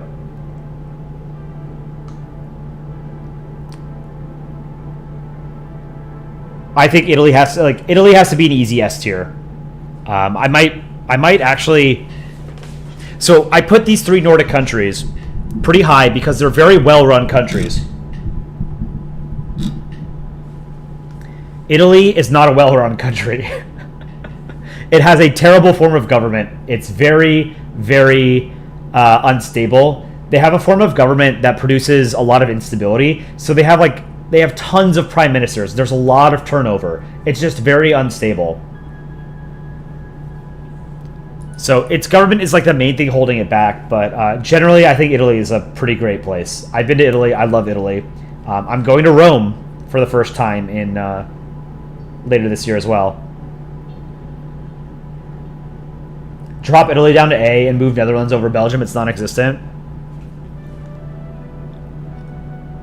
They're right next to each other. The mafia. Most states have some kind of organized crime. But yeah, I mean, the mafia has a pretty outsized influence in Italy relative to other places in developed parts of Europe, the richer parts of Europe. But yeah, Italy is easy S tier. Greece 2. Well, no, hold on. Let's do a poll. What do you guys think about Italy?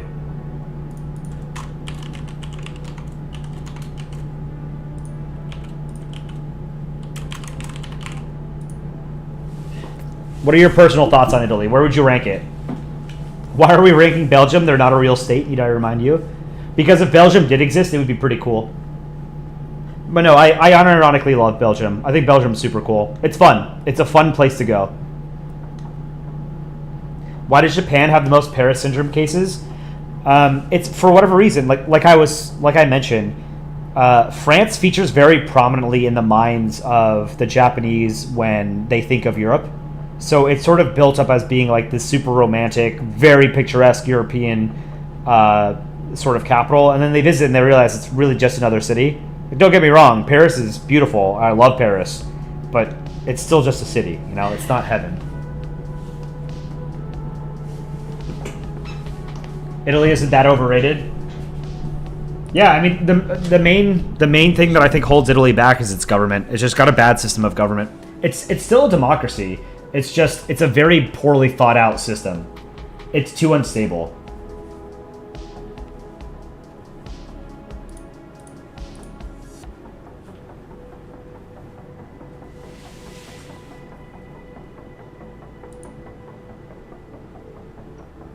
Stop motion, Dan, your mom thinks Putin is a good person. What do you do?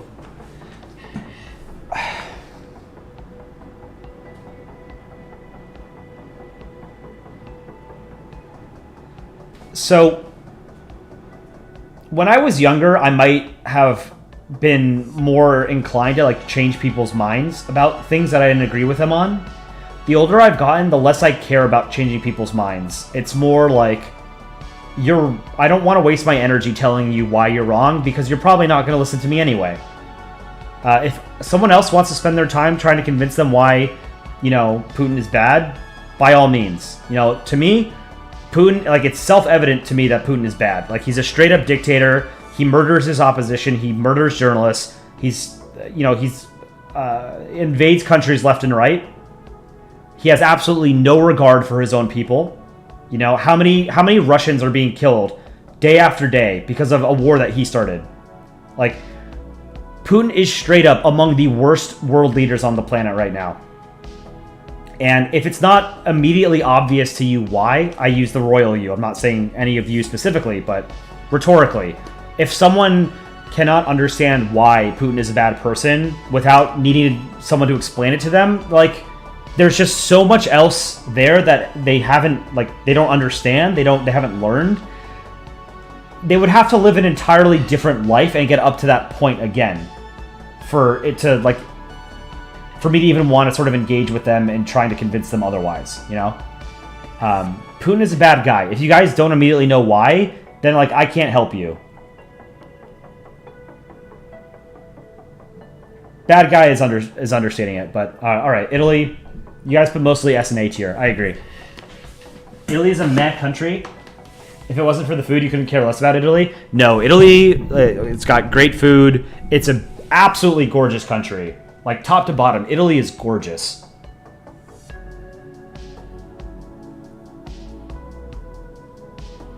Prussian media, please review your art. Alright, we'll take a look.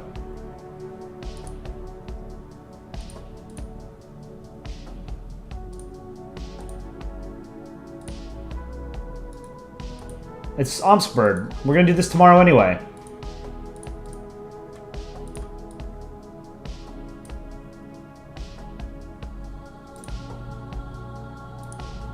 This is Prussian media's art of Amtsberg. 1917, increased taxes. Really?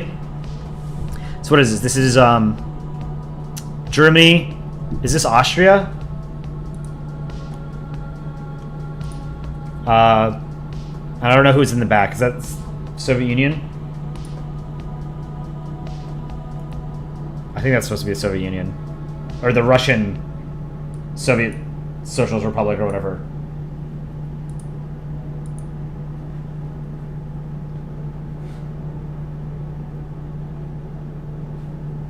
Omsk is causing the Russian Revolution?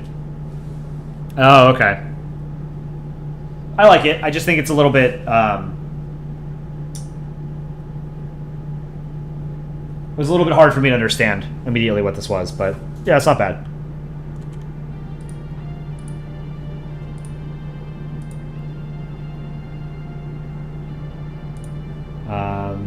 Alright, let's finish this tier list. And then we're going to blow through the US state tier list after Europe.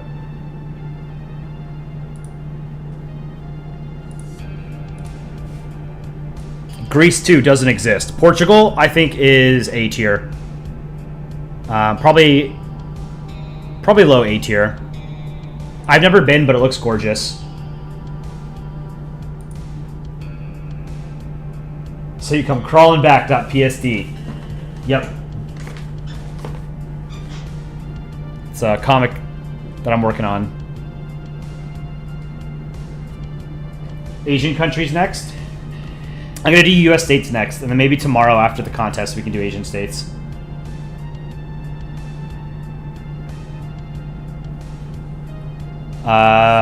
Romania. I don't know enough about Romania. It's got vampires, though, so D tier. Russia, F tier. Russia is an easy F tier. It's Russia, and it's not just recency bias.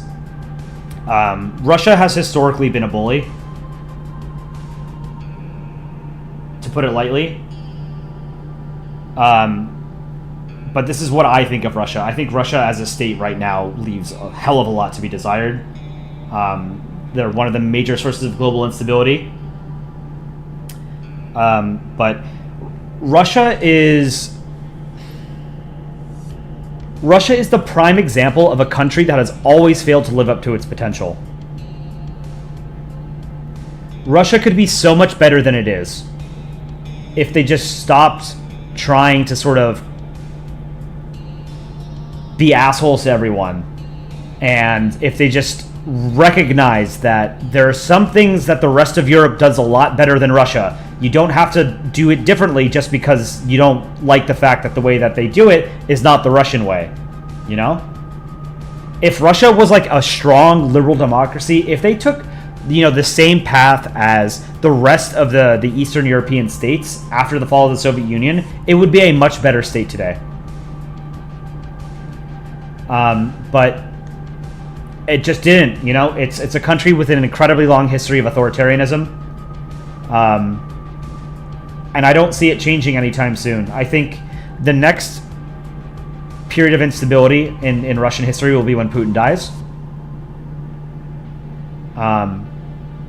Just because dictatorships are weak when the dictator dies, if there's no strong successor in place. So we'll see what happens. Because he's not a young man. He's 70, 71.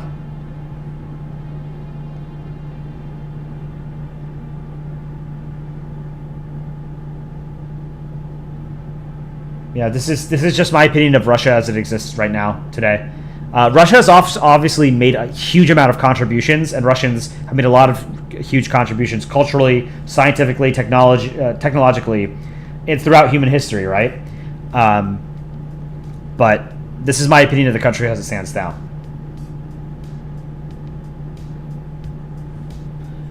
Sweden. Sweden's fine. I think it's a very generic Nordic state. I'd probably put it right next to Denmark. I don't think it's one of the more well-run of the Nordic states, so that's why it's not S tier. Vatican. The Vatican's a literal monarchy. It's an F tier. Sorry. I'm gonna get fired for that one. Yeah. France. I like France. I don't think it belongs in S tier. France has some significant problems. I don't think its government is super great. It's not set up super well. But generally, I think, you know, French foreign policy is a mixed bag. It's very...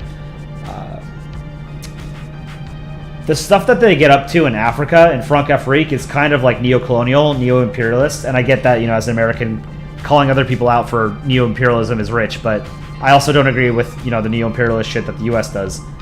But I do think France is sort of part of the Gaullist legacy. Charles de Gaulle, you know, most famous post-war president of France. One of his legacies was the sort of more independent foreign policy and defense policy that France has taken. Whereas post-Suez Crisis, 1956, the UK basically sucks up to the US. France learns an entirely different lesson and realizes that we don't want to be dominated by the US. We don't want to be sort of like a US puppet. So we're going to pursue an independent nuclear capability. We want strategic autonomy is the term that they use. Strategic autonomy. And with Trump, you know, saying all this shit about how, you know, he would let Russia do whatever the hell he wants with the Baltic states, how Trump is very pro-Russia, he's not very big on NATO and stuff like that. It's vindication for the French policy of strategic autonomy. So I think they were very smart to pursue it. France has also historically been the most influential member of the European Union. The European Union is a brainchild of France and French diplomats more than anything else, going back to the early 1950s. And again, up until German reunification, was the leading member state of the European Union. So France hits above its weight. French culture, I like. I love French food. I love the French language. There's an arrogance in French culture that reminds me of Americans. So I think I feel something of a kinship with them because of that as well. I think France is a mid-A tier. Georgia is kind of... It fell back into the Russian sphere of influence, but there's large protests been going on recently against the government's sort of pro-Russian legislation. So the people want something different, but they can't get it because they're under Russia's thumb now. What about Stalin? Stalin was Georgian. Stalin was a terrible person, among, you know, the worst people in human history. So they can't rank highly because of... I mean, it's the country as I think of it now. Like, I don't associate Georgia with Stalin, right? Stalin was a Soviet dictator. He wasn't a Georgian dictator. Georgia, I would say, is probably D tier. And then, so Greece, too, obviously S tier. If Greece was so good that they made a sequel, then Greece 2 has to be S tier. And then Kazakhstan is not European, so F tier. So this is my tier list of European states.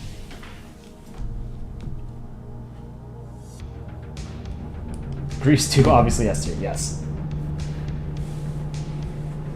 I said Norway exists, but everyone, including me, says it doesn't exist. Explain? No. Belgium isn't real. Norway is real. It's a thing. Oh, no, that's right. I said Norway is not a real country.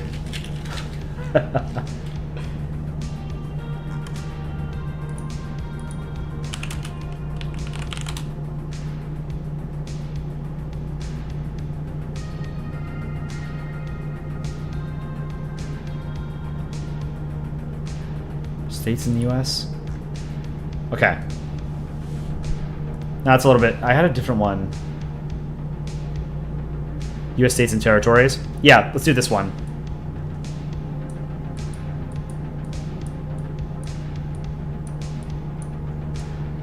This is Guam, I think, right? Okay.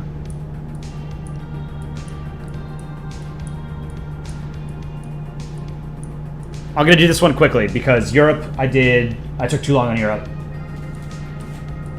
And then we'll do Asia, we'll do South America, we'll do Middle East, Africa at some point. Pull all these down. There are too many... Mr. President, there are too many states.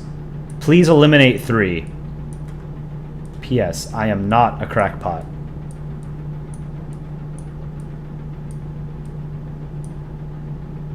French ball, how's it going? Only here for 2 minutes. Shameless request to like the stream once more. Really helps out. I don't know why New York was in God tier. Alright. I've been to a fair amount of U.S. states. Like 20 or something. What is this? I don't know what that is. Okay. Yeah, I don't know what that is. These are, what, Northern Mariana Islands or something? I don't know. Vermont.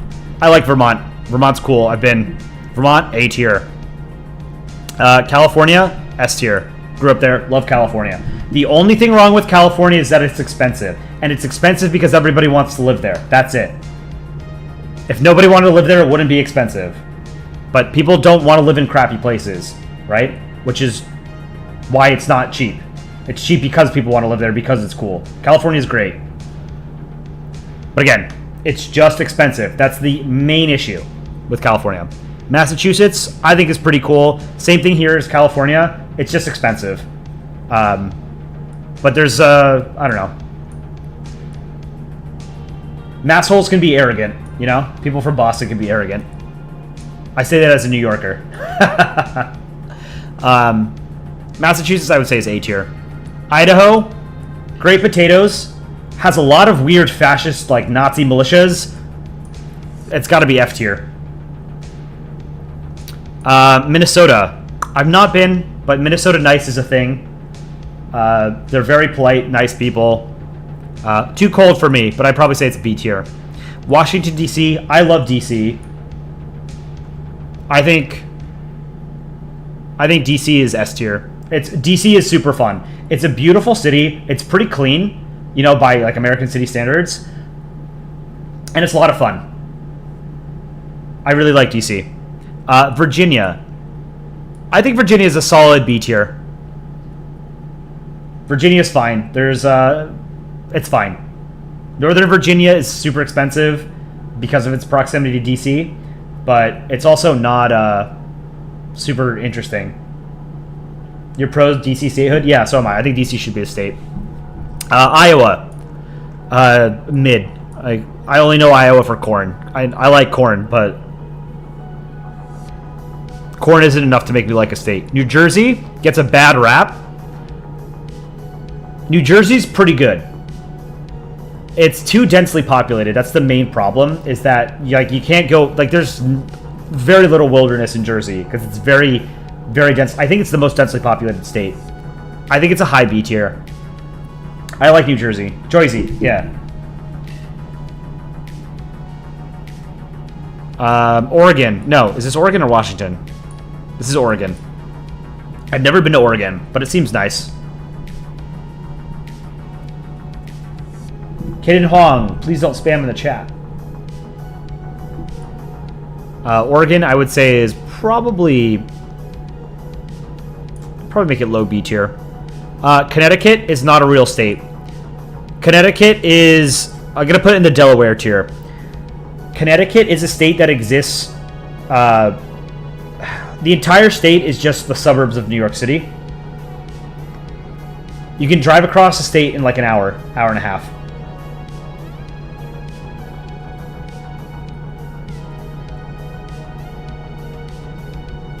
It's it's a state for rich executives that work in Manhattan.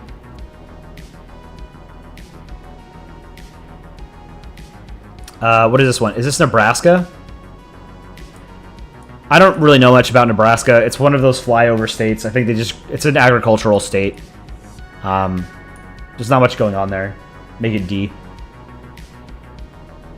What is this?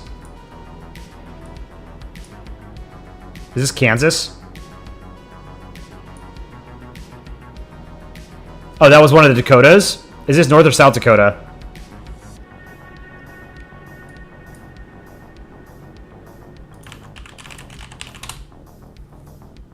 Oh, this is North Dakota. Okay. North Dakota is the worst of the two Dakotas, but both of the Dakotas kind of suck. But South Dakota, I think, has... what's it called? Yellowstone. Parts of Yellowstone, right? Or am I thinking of Wyoming?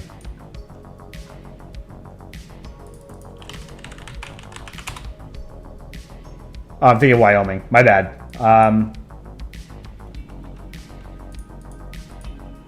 North Dakota, I think, is an F tier.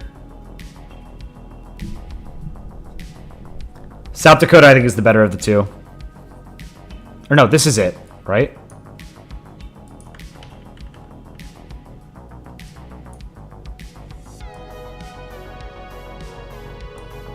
Yeah, so this is North Dakota, so F tier. South Dakota is the cooler of the Dakotas. Dakota with sunglasses. I would say it's D tier, though. Not much going on.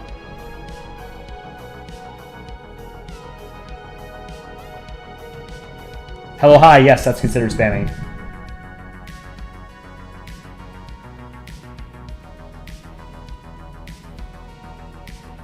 Hawaii. Hawaii's cool. It's super expensive and it's very hard to get to. It's super isolated. Honolulu is one of the most isolated cities on the planet. And a lot of their food, most of their food is imported. I think the obesity rates in Hawaii are a lot higher. Like most Pacific islands have really high obesity because there's not a lot of arable land on Pacific Islands. So most of their food is imported, which means it's normally processed. And processed foods make you fat. Hawaii, I think, is a B tier. It's beautiful, but it's expensive. It's hard to get to. I unironically like Spam. Spam as in like the meat product, which is very popular in Hawaiian cuisine. It's very salty. Puerto Rico. Love Puerto Rico. Puerto Rico's an A tier. I've been to Puerto Rico many times. Gorgeous. Puerto Ricans are super awesome people.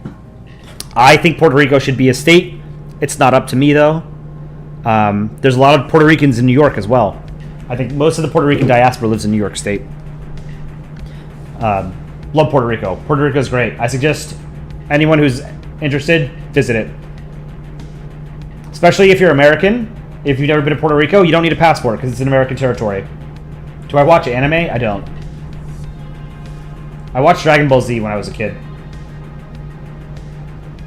Puerto Rico Desert High? Yeah, I gave it an A tier. Alaska? Alaska is got a lot of crazy people in it. The weird sort of like...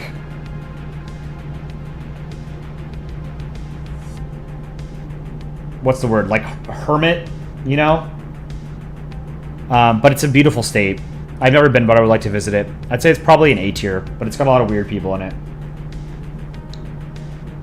Florida? Florida, oh god. Florida's Delaware tier. Florida sucks. What's my favorite country? It's hard to say.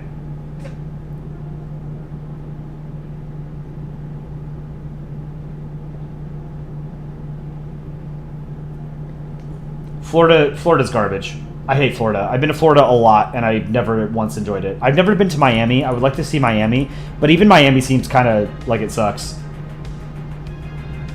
Yeah, the person who made this tier list hates Delaware for some reason. New York State. I think New York State is low A tier. New York City is awesome. There are people who don't like New York City. The people who don't like New York City are people who don't like cities. And I get it. I totally get that. That's totally valid. I totally get that there are people who would prefer living in suburbia or in rural areas. That's totally fine. I get that, you know, for a lot of people, New York is too stimulating. It's too busy.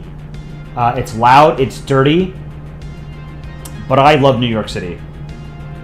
The rest of the state is underrated. Upstate New York is pretty great. A lot of upstate New York is great. Saratoga is great. Albany sucks. Buffalo is great. The Finger Lakes are great. There's a lot of agriculture in upstate New York as well. Long Island sucks. I will say that. Long Island is garbage. You've got some picturesque places out in like Suffolk County, you know, the Hamptons or whatever, the North Fork. But generally, Long Island sucks. But I think New York, upstate New York is pretty cool, and it's super underrated. And I think, you know, one of the problems that New York has is that when people think of New York, they think of New York City, and they forget about, you know, the rest of the state. Something like 43% of the population of New York lives in New York City, which is the highest of any state. You know, nearly half the population lives in one city. But the rest of the state is really pretty good. It gets overshadowed by the city. Have you ever been to the Eastern Long Island? I've been all over Long Island, yeah. I'm not really a fan of Nassau County. But I live in New York. I'm biased toward New York, but I don't think New York is like the best state, you know? What is this? Missouri? Missouri seems like it's a low B tier. I don't really know anything about it other than Kansas City. Seems like it's fine. Is this Nebraska? No, this isn't Nebraska. Which one is this? This next one.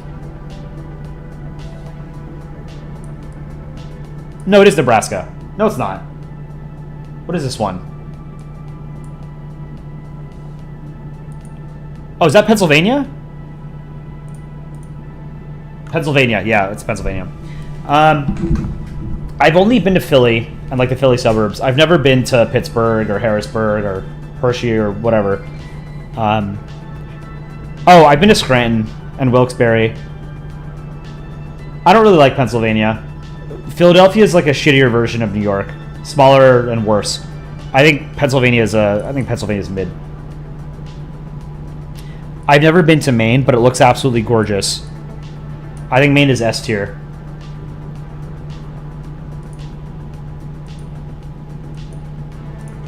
The next one I think is Nebraska. Yeah, I don't know anything about Nebraska. It's corn, probably, right? I'm sure they grow corn there. Mid tier with Iowa.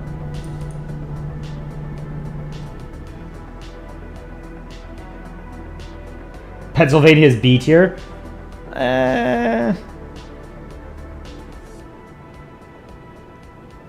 CHCH, are you from Pennsylvania? Subblaze, Pennsylvania's too busy for you, actually. Oh, fair. It's a relatively big state. It's like 12 million people, right? It's one of the biggest, actually. It's like 5th or 6th in population. Nevada. Nevada is very pretty. Las Vegas sucks. I don't like Las Vegas. But Nevada's a pretty state. But there's not much to do there. I think it's probably mid-tier.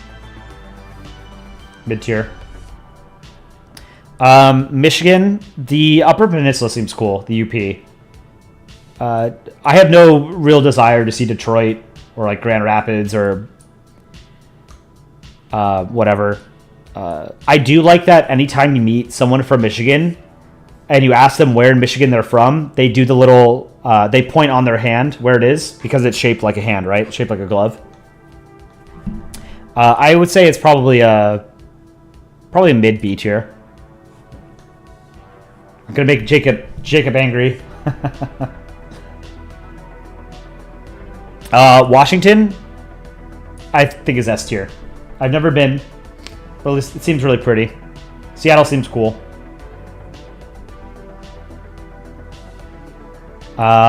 This is Kentucky, right? Kentucky seems like it sucks, man. I'm just making an F. Is this one Kansas? Yeah, this is Kansas.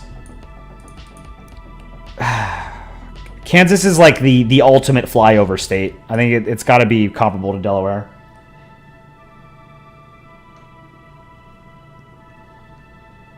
Maryland. Maryland's pretty cool. Baltimore is not the safest place, but it is pretty. Like the Baltimore waterfront is pretty. But Maryland is a very pretty state. I'd probably put it, yeah, near Michigan. I think is fair. I'm being too generous. Look, most of these states I've put above mid. South Carolina, I've not been to. Charleston seems like it'd be pretty cool. There are way more flyover states in Kansas. Yeah, that's true, but in my mind, Kansas has always been like the most flyover of the flyover states. South Carolina, I think, is D tier. Texas would be a lot better if Texans didn't live there.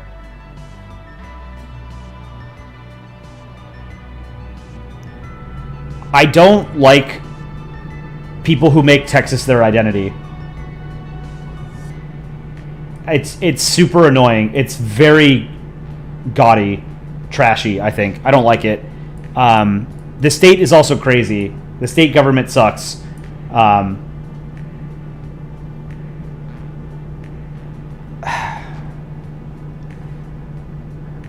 But it's not the worst state. I think it's all right. I would put it maybe like high D, low C, low mid, whatever. Let's do low mid.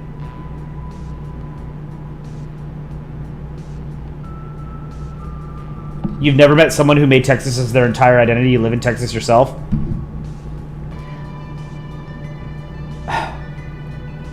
Maybe it's different, like the people who live in Texas. But all the Texans that I've run into outside of Texas who are like conservative were very much like Texas is the best thing since sliced bread, you know? Obviously, there's like a lot of liberal Texans too, and like I know a lot of people from Austin, for example, who are normal.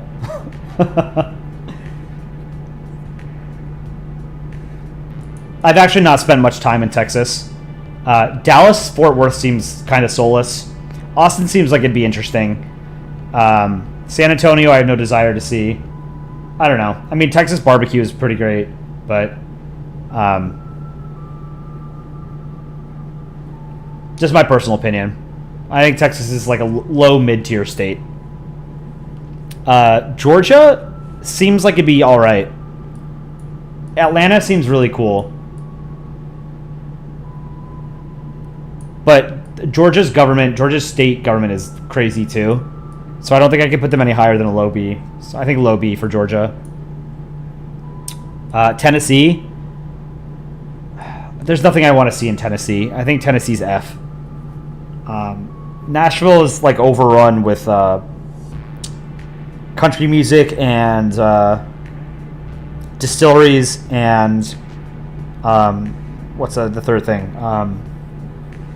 What are they called? Bachelorette parties. I have no desire to see Tennessee. North Carolina, I would like to see. I think it's probably a mid B tier. Utah, I'm going to put it in A tier. I don't like that this state is basically run by the Mormon Church. But Utah seems like a relatively well-run state, all things considered. Like, they're not... It's a conservative state, which I don't like, but it's not the worst one. And it's very, very pretty. I would love to go skiing there someday. New Hampshire, forgettable. Comparable to Delaware. It's whatever. Like, if you're gonna spend time in New England, New Hampshire is like the least interesting of them. Utah gave us Mitt Romney, who occasionally does something funny. Yeah, that's fair. Mitt Romney still sucks though. Ohio. Ohio's a D tier. Ohio sucks. Delaware. Delaware doesn't belong in the Delaware tier. Delaware's not a real state, even though it's the first state. I think it's comparable to Delaware. There's nothing there, man. It sucks. Illinois. I've never really spent time in Illinois.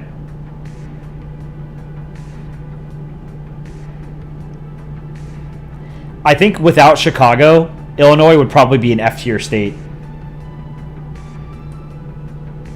I think Chicago pulls it up quite a bit. It's got a very similar dynamic as New York does, where a huge amount of the population lives in one city or immediately in the immediate suburbs.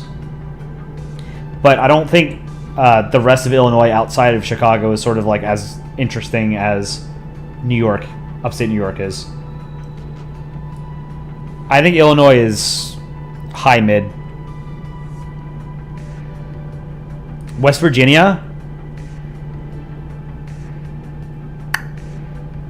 F. Indiana. I have no desire to see Indiana ever. F. Arizona. I would like to see the Grand Canyon. Arizona's politics are crazy. I know a lot of Arizonans. There's a lot of like cross-pollination between Californians and Arizonans. A lot of Arizonans are crazy, man. I think it's a D tier. Louisiana. I don't know much about Louisiana. I've never been. I would love to visit New Orleans. Not the best state government out there either. But I don't want this to be a map of my political biases, you know? I think it's high B tier. Is this Colorado or Wyoming? This is Colorado. Colorado's cool.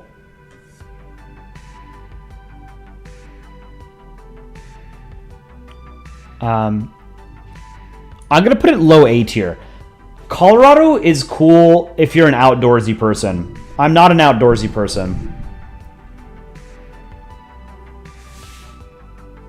Wisconsin, I visited. Super friendly people. I love the beer and the cheese. But everyone is fat because everybody loves the beer and the cheese. So...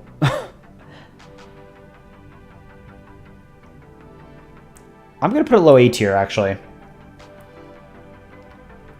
Highest, I think, per capita drunk driving arrests in Wisconsin. People there are not responsible.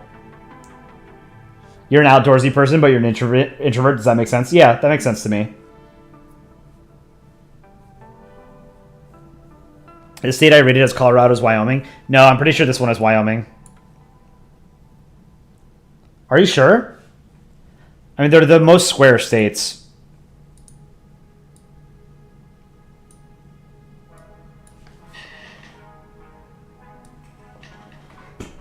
This is Colorado. Yeah, okay, you guys are right.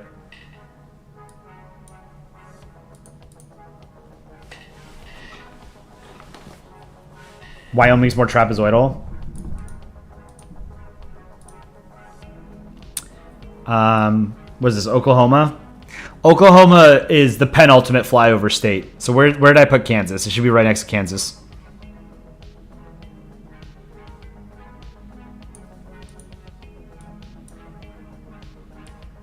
Here. Montana? If Montana wasn't like a relatively conservative state, I would probably make it S tier because I think it's an absolutely gorgeous state. I've never been, but Montana, big sky country. It looks beautiful.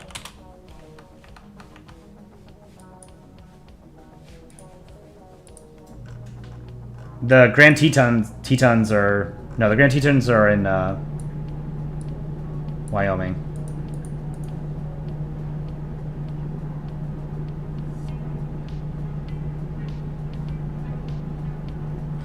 Kansas and Oklahoma make the most airplanes, so you're both fly out of states.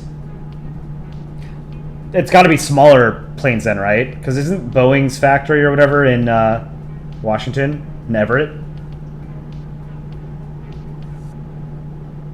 Modox Y, am I going to pretend that you don't exist due to you spamming at a stream?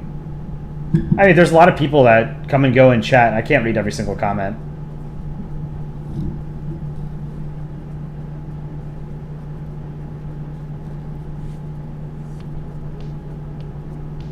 You think Oklahoma City still makes big Boeings?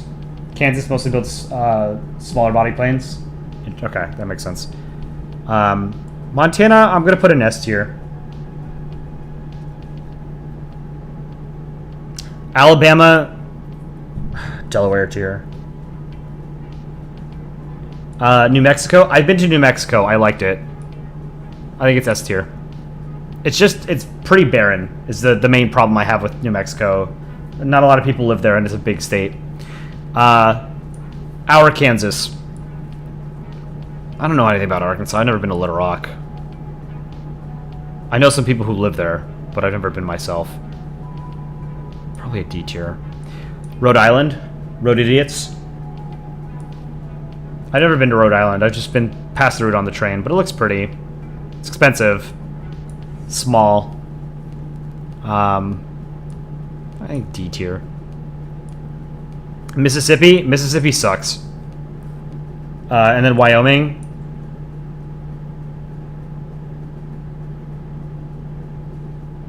Same thing as Montana. I think Wyoming is beautiful, but it's full of crazy people and a crazy government. So I think maybe mid. And then I don't know what these territories are. I think this is Guam. Guam's got a cool naval base. Everything has to be imported, though.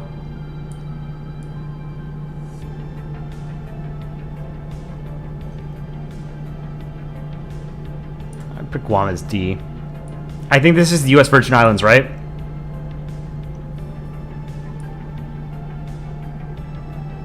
Mississippi sucks, no elaboration, based.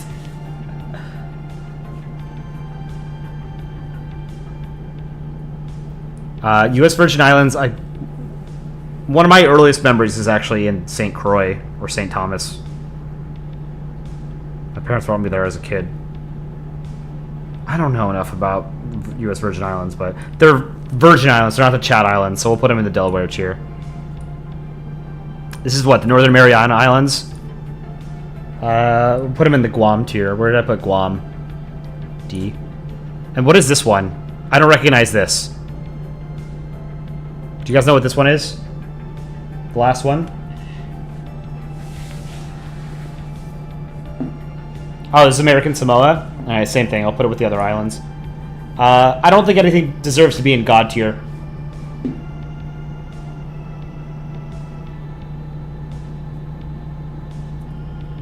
I think that's it. I don't think there's a U.S. state that deserves to be in God tier.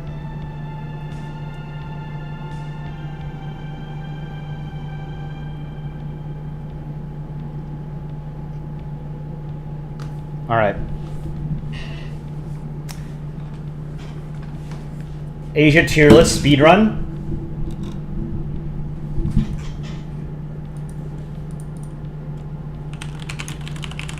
All right, let's go piss off, 60% of the planet. We're gonna do Asia quickly, and I'm not gonna explain myself super thoroughly because I've never been to any one of these countries. I've never once been to Asia. How do I change these? S A B C D and F. Afghanistan, F. I shouldn't have to explain myself. Armenia, I would not want to live there because it's super dangerous right now. D. Azerbaijan, F. Is this Bahrain or Qatar? I think this is Bahrain. Oh, I should do a timer? I do have to explain myself? Alright. No, let's do a timer. Timer sounds fun. I'm going to do a 10-minute timer. Starting now. Alright, here we go. So yeah, I had Azerbaijan and Afghanistan as Fs. Armenia, D. What was this? This was Bahrain, right? Bahrain is a oil-rich monarchy. D. Bangladesh. Oh god, it's too crowded. Bangladesh, I think, is a C. Bhutan, S. Brunei, probably an A. Cambodia, probably a C. Yeah, I put it above Bangladesh. China. China's probably a B. It's not the worst country on the planet, but it's not great. Georgia. Below China. India. India I would put as A tier. Indonesia. I'd say A tier. Iran. F tier. Don't like Iran. This is Iraq. Iraq, I'd probably say C tier. Oh, okay. All right, we're going to get the spicy stuff. I'll save Israel and Palestine for last. Japan, I think, is S tier. Kazakhstan, A tier. All other countries are run by little girls. Kyrgyzstan. Most of the Central Asian states suck. This is Kuwait. Kuwait should be next to Iraq as well. Jordan. I'd probably say B tier. Yeah, save the spicy stuff. I already upset Alushi because I know Alushi is Iraqi British. Lebanon. Probably low B. No. Put it there. Malaysia. Low B. Maldives. Probably an A. Mongolia. Probably an A. Myanmar. F. What is this one? I don't remember this one. This is Laos, right? I don't know anything about Laos. Probably a C. Nepal. Nepal's probably an A tier. North Korea, F tier. What is this one? Is this Marshall Islands? I don't remember this one. Pakistan. Low C tier. This is Palestine, right? We'll save that. Oh, it's Nauru. Nauru, I don't know anything about Nauru. D. Russia, F tier. Philippines. Probably B. Mid B tier. Saudi Arabia, F tier. Singapore. Low B. Maybe above Malaysia. South Korea, S tier. Sri Lanka.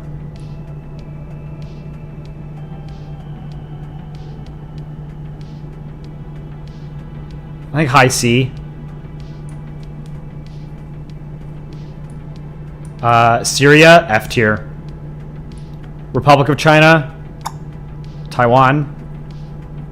Probably A tier. I wouldn't want to visit anytime soon. I wouldn't feel safe. This is one of the Central Asian states. Which state is this? Is this Uzbekistan? And it's probably... whatever it is, I can put an F tier. One of those stands belongs in F tier. Tajikistan? Yeah, gone. Thailand? Thailand, I think, is A tier. Shit. Why am I blanking on this flag? What is this flag? I don't remember.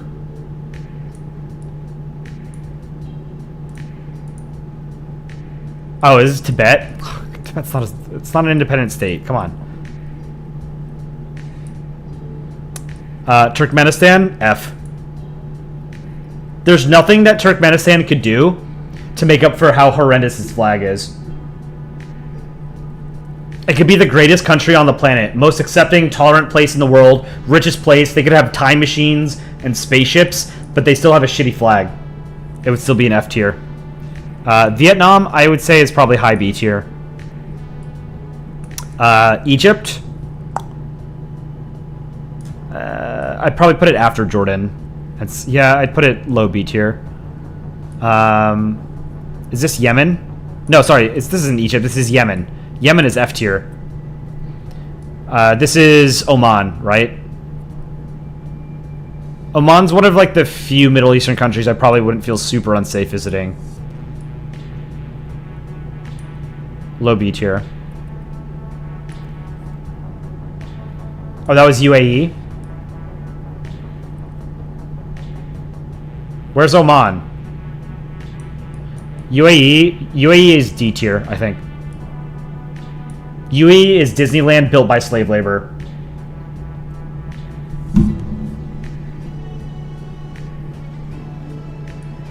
Which one is this? Is this, which stand is this? Is this Uzbekistan? Uzbekistan, F. I feel like they didn't include some countries. Tibet, I'm not going to rank because it's not a state. Israel and Palestine. Here's what we're going to do.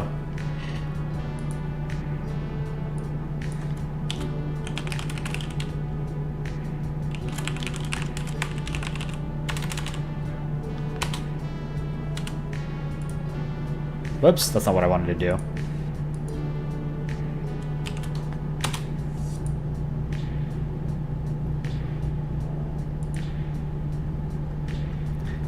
Palestine's not a state either? No, Palestine is recognized by a lot of countries as a state. And they do have a degree of autonomy. Tibet is not recognized by any countries as a state, and they don't have any autonomy. Click the gear, then press add row.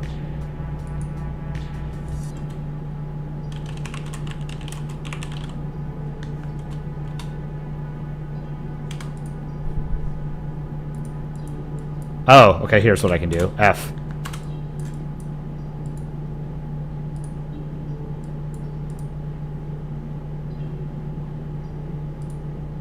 There we go. Got it.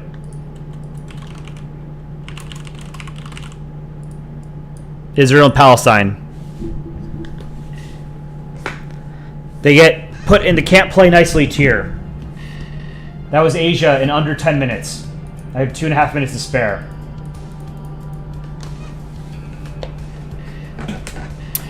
I would not want to live in either Israel or Palestine. Even if I was Jewish, I wouldn't feel safe living in Israel. And certainly if I was Palestinian, I wouldn't want to live in Gaza or the West Bank. I need to work on my flags? True. When we do the Africa tier list, it's going to be even harder, because I don't know like any of those flags. Why is Afghanistan an F tier? My man, Afghanistan is basically a failed state. And what little government exists in Afghanistan is run by the Taliban, and they're straight trash. Add Tibet. Tibet is S tier because the Tibetan plateau is really high up. Isn't that Republic of Afghanistan, though? Yeah, but it's outdated. The Republic of Afghanistan doesn't exist anymore. Alright, I like doing tier lists.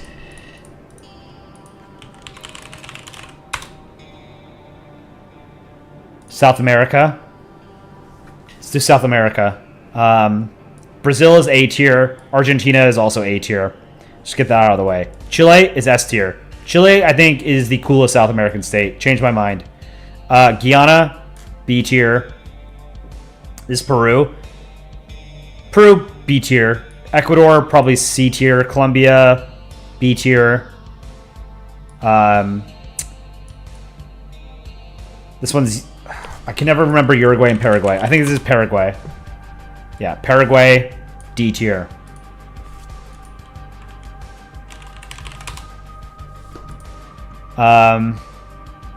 Bolivia, C tier. Venezuela, F tier. French Guiana has a spaceport, S tier. This is, shit, what was this? Suriname?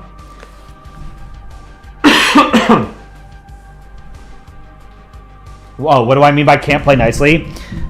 Israel and Palestine hate each other, and they've been fighting each other since forever.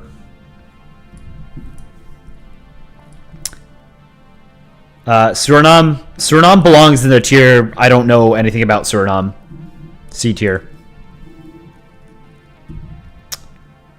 Uruguay. Uruguay is Besquay. I think probably B tier. Falklands, F tier. Not a real place. Is what, Norwegian Antarctic territory? F tier. Countries that claim territory in the Antarctic are jokes. Nobody gets Antarctica. This was not Pitcairn Island. What did we figure this was out? Oh, this was South Georgia Island. F tier. Just shitty rocks in the middle of nowhere. I don't know what this is, but it's a cool flag, so S tier. I don't know what this is. It's a bad flag. F tier. This looks like NordVPN or something. C tier. I don't know what this is. This territory brought to you by NordVPN. Is that NordVPN? Yeah, it is. Why is NordVPN's flag here? Is this a stealth advertisement for NordVPN? I have a VPN. It's not Nord, though. Why is NordVPN on a tier list of South American states and territories? You think the two that are left are unrecognized breakaway states in southern Argentina? Alright, then they're not real. F. South America gets by pretty easily.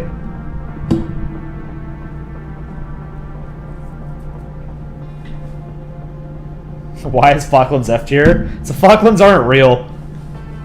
It's just uninhabitable rocks with sheep on it. That's it. The fact that Argentina even wants them is crazy to me. Who cares? You know? The VPN is a glacier republic. I like the idea of it being NordVPN. The United Republic of NordVPN. What is DPMQ?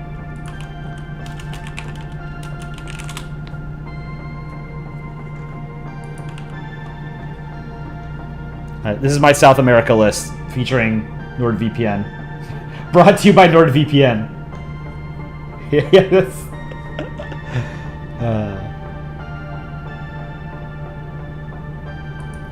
Oceania.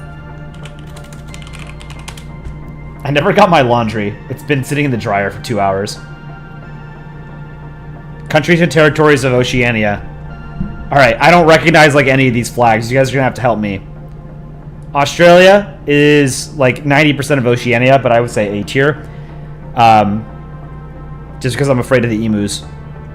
New Zealand is S tier, easy. I don't know what these places are. This is Hawaii. Why is Hawaii here? Hawaii is probably A tier.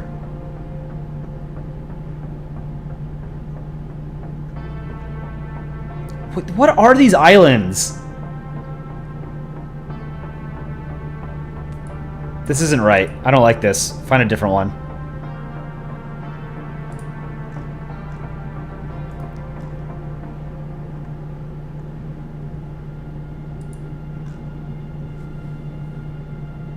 This is more like it.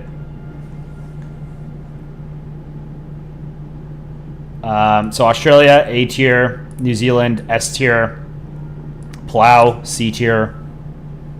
Oh, man. All right, you guys are going to have to help me. This one is Northern Mariana Islands, right? Probably B tier. Guam, B tier. Kiribati? C tier. Was it Kiribati or Kiribati? Oh, it was American Samoa? Same thing, B tier.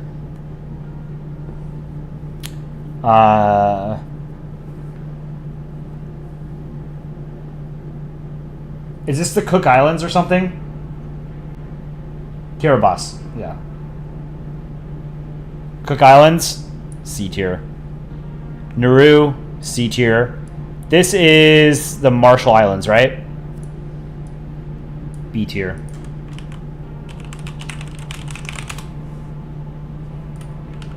Federated States of Micronesia, right? B tier.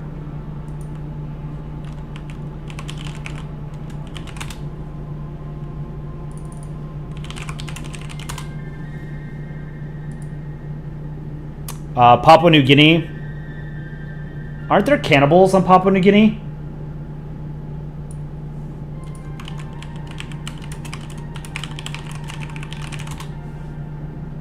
Yeah, it's still practiced in Papua New Guinea for cultural reasons. Crazy.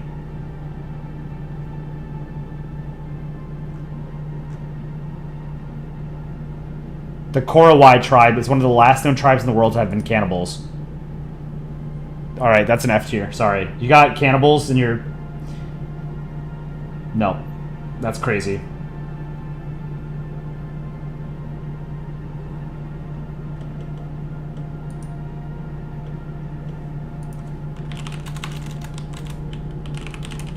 I have to look up these flags.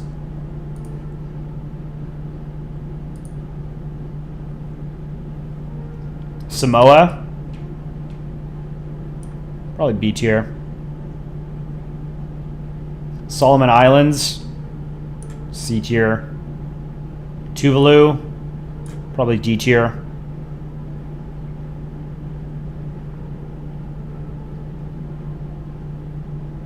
Torres Strait Islander. I don't know what that is. It's not on this map, though.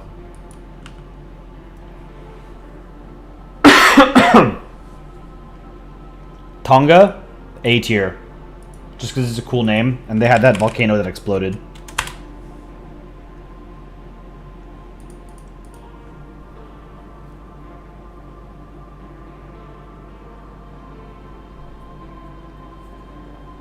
I don't know what these other flags are.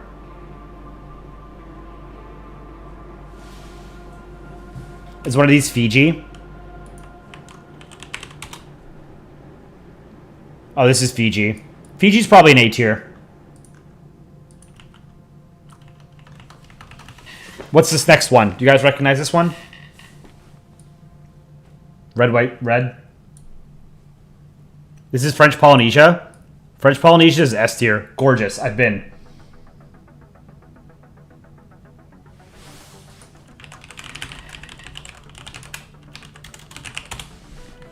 Yeah, that's French Polynesia. Good call. Damn, you guys know your flags. The South Africa knockoff is Tuvalu. This one? It's a cool flag. Put it in B tier. What is this one? Is this New Caledonia?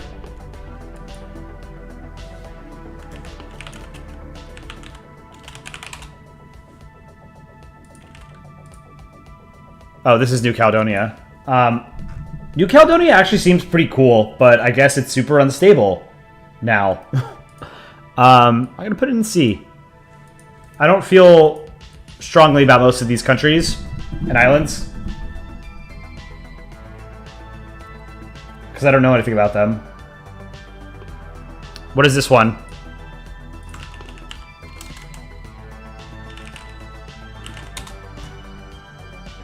Oh no, this is Vanuatu. Well, still, Vanuatu I would put B tier. Yellow flag is Niue. I don't know how to pronounce that. Island country. It's a self-governing island country in free association with New Zealand. 1,600 people live on it. Ugh, come on, that's not a real thing. F tier.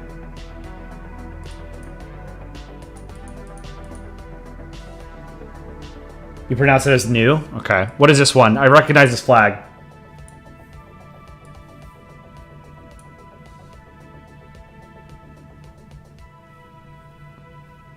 Mariana Islands? Mid-B tier.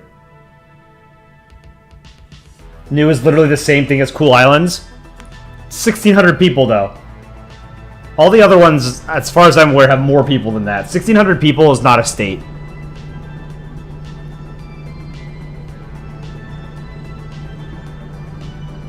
What is this one? This is Pitcairn Islands? F. Not a real place. What is this one? The blue one with the... Is this a fin or a sailboat? These next two, I don't know them. Tokelau? Damn, you guys are a bunch of nerds. I thought I was a flag nerd. Tokelau. Dependent territory of New Zealand and South Pacific. Same thing. Not real. 1,400 people. It's 3 atolls. Bosnia, but different. Island Bosnia.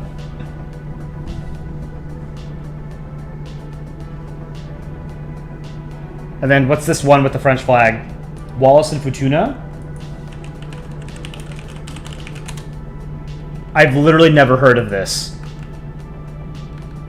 It's a French island collectivity in the South Pacific situated between Tuvalu and Fiji and Tonga and Samoa. Jesus. 11,000 people, so it's... okay. It's French. It's part of France. D tier.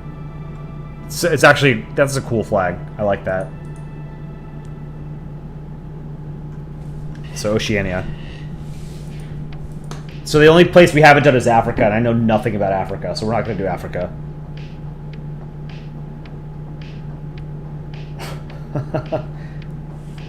Canadian provinces.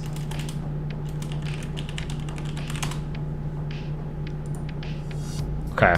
Oh, I don't know them by... I couldn't pick them out on a map.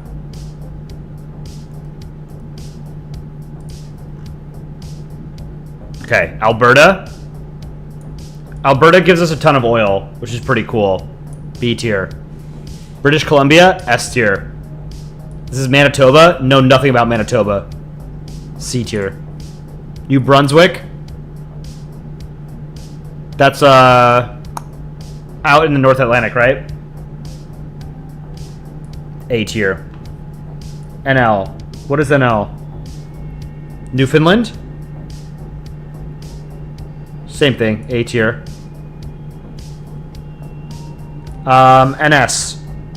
Nova Scotia. B tier. Higher than Alberta,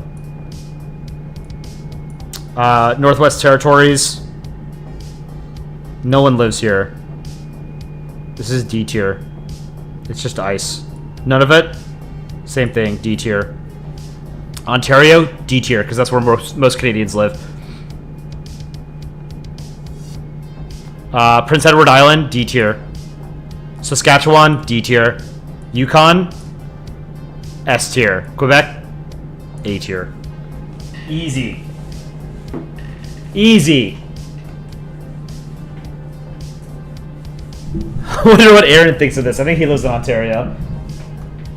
I think like something like 35% of the Canadian population lives in Ontario. It's like you're California. Alright. Sri Lankan provinces? I don't know anything about... I doubt there's even a tier list for it. Sri Lankan Fortnite tier list. There's a Sri Lankan biscuits tier list. Sri Lankan YouTubers, Sri Lankan rap, Sri Lankan meme reviewers, teledramas. Okay, we'll do the biscuits tier list because I can do that visually. Sri Lankan biscuits. It's gonna go purely based off of how good the packaging looks. I don't like my cookies or biscuits to come in cans.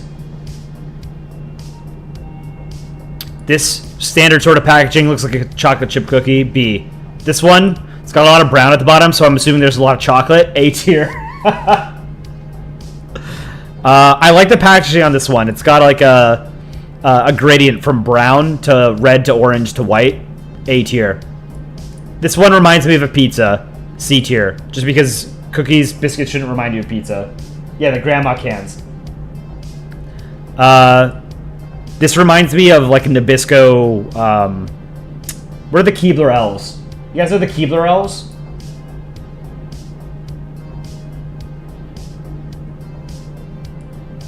C tier. This one, this looks like cleaning supplies. D. The packaging on this one is very uninspired, very unoriginal, but it gets the point across. B tier. Apple. There's Apple on this. I mean, they tell you what it is. A tier. Purple. And it looks like cheese. I love it. S tier. Potato crackers. Same thing. They tell you what it is. Chocolate fingers. Same thing. A tier. Nice. Well, if it's nice, it can't be S tier.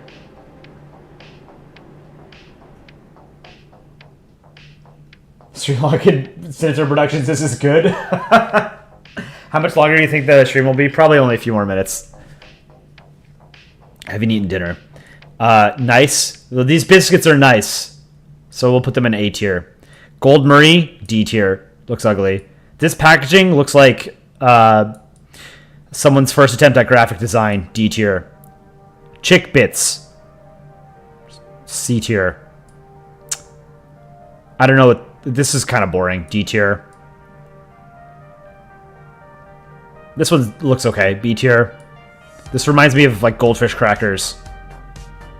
But the wafers look like wheat thins. I like wheat thins. B tier. This looks like Nilla wafers. A tier. Chunky chalk. Oh, no. D tier. Onion. Onion chips? Hell yeah. Why not? A tier. No, I don't like raisin cookies. Savory nuts. I hope those are actual nuts. More onion stuff. A tier. Bran cracker. I like the packaging. B tier. Bourbon. Maybe it's bourbon infused chocolate or something. B tier. I don't like the packaging on this one. C tier. Quitard. Don't like the packaging. C tier.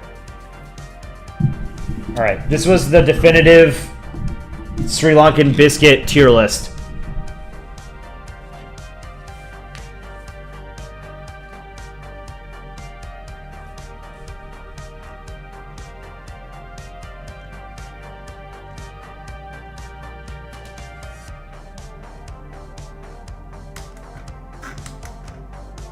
Didn't expect this today. I didn't either. All right. This, yeah. Show this to people in Sri Lanka. Sinister. I want to know what they think of this. This is some American who doesn't know anything about Sri Lanka and has absolutely no idea what any single one of these biscuits is. I'm curious what they would think, but... Alright, I feel terrible. And I need to get my laundry, and I need to make dinner, and I need to lie down. So I think I'm going to end stream there. Thank you guys for joining. This was super fun. I like this tier list in particular. Drop a like on the stream if you haven't done so already. Check out our other shorts and videos. Tomorrow morning, we are going to do the Omskbird art contest. So go and submit your art entries featuring Omskbird in the Comics and Art channel in our Discord. I will see you guys tomorrow morning, my time, in about 12 hours. I hope you guys have a great weekend. See you soon.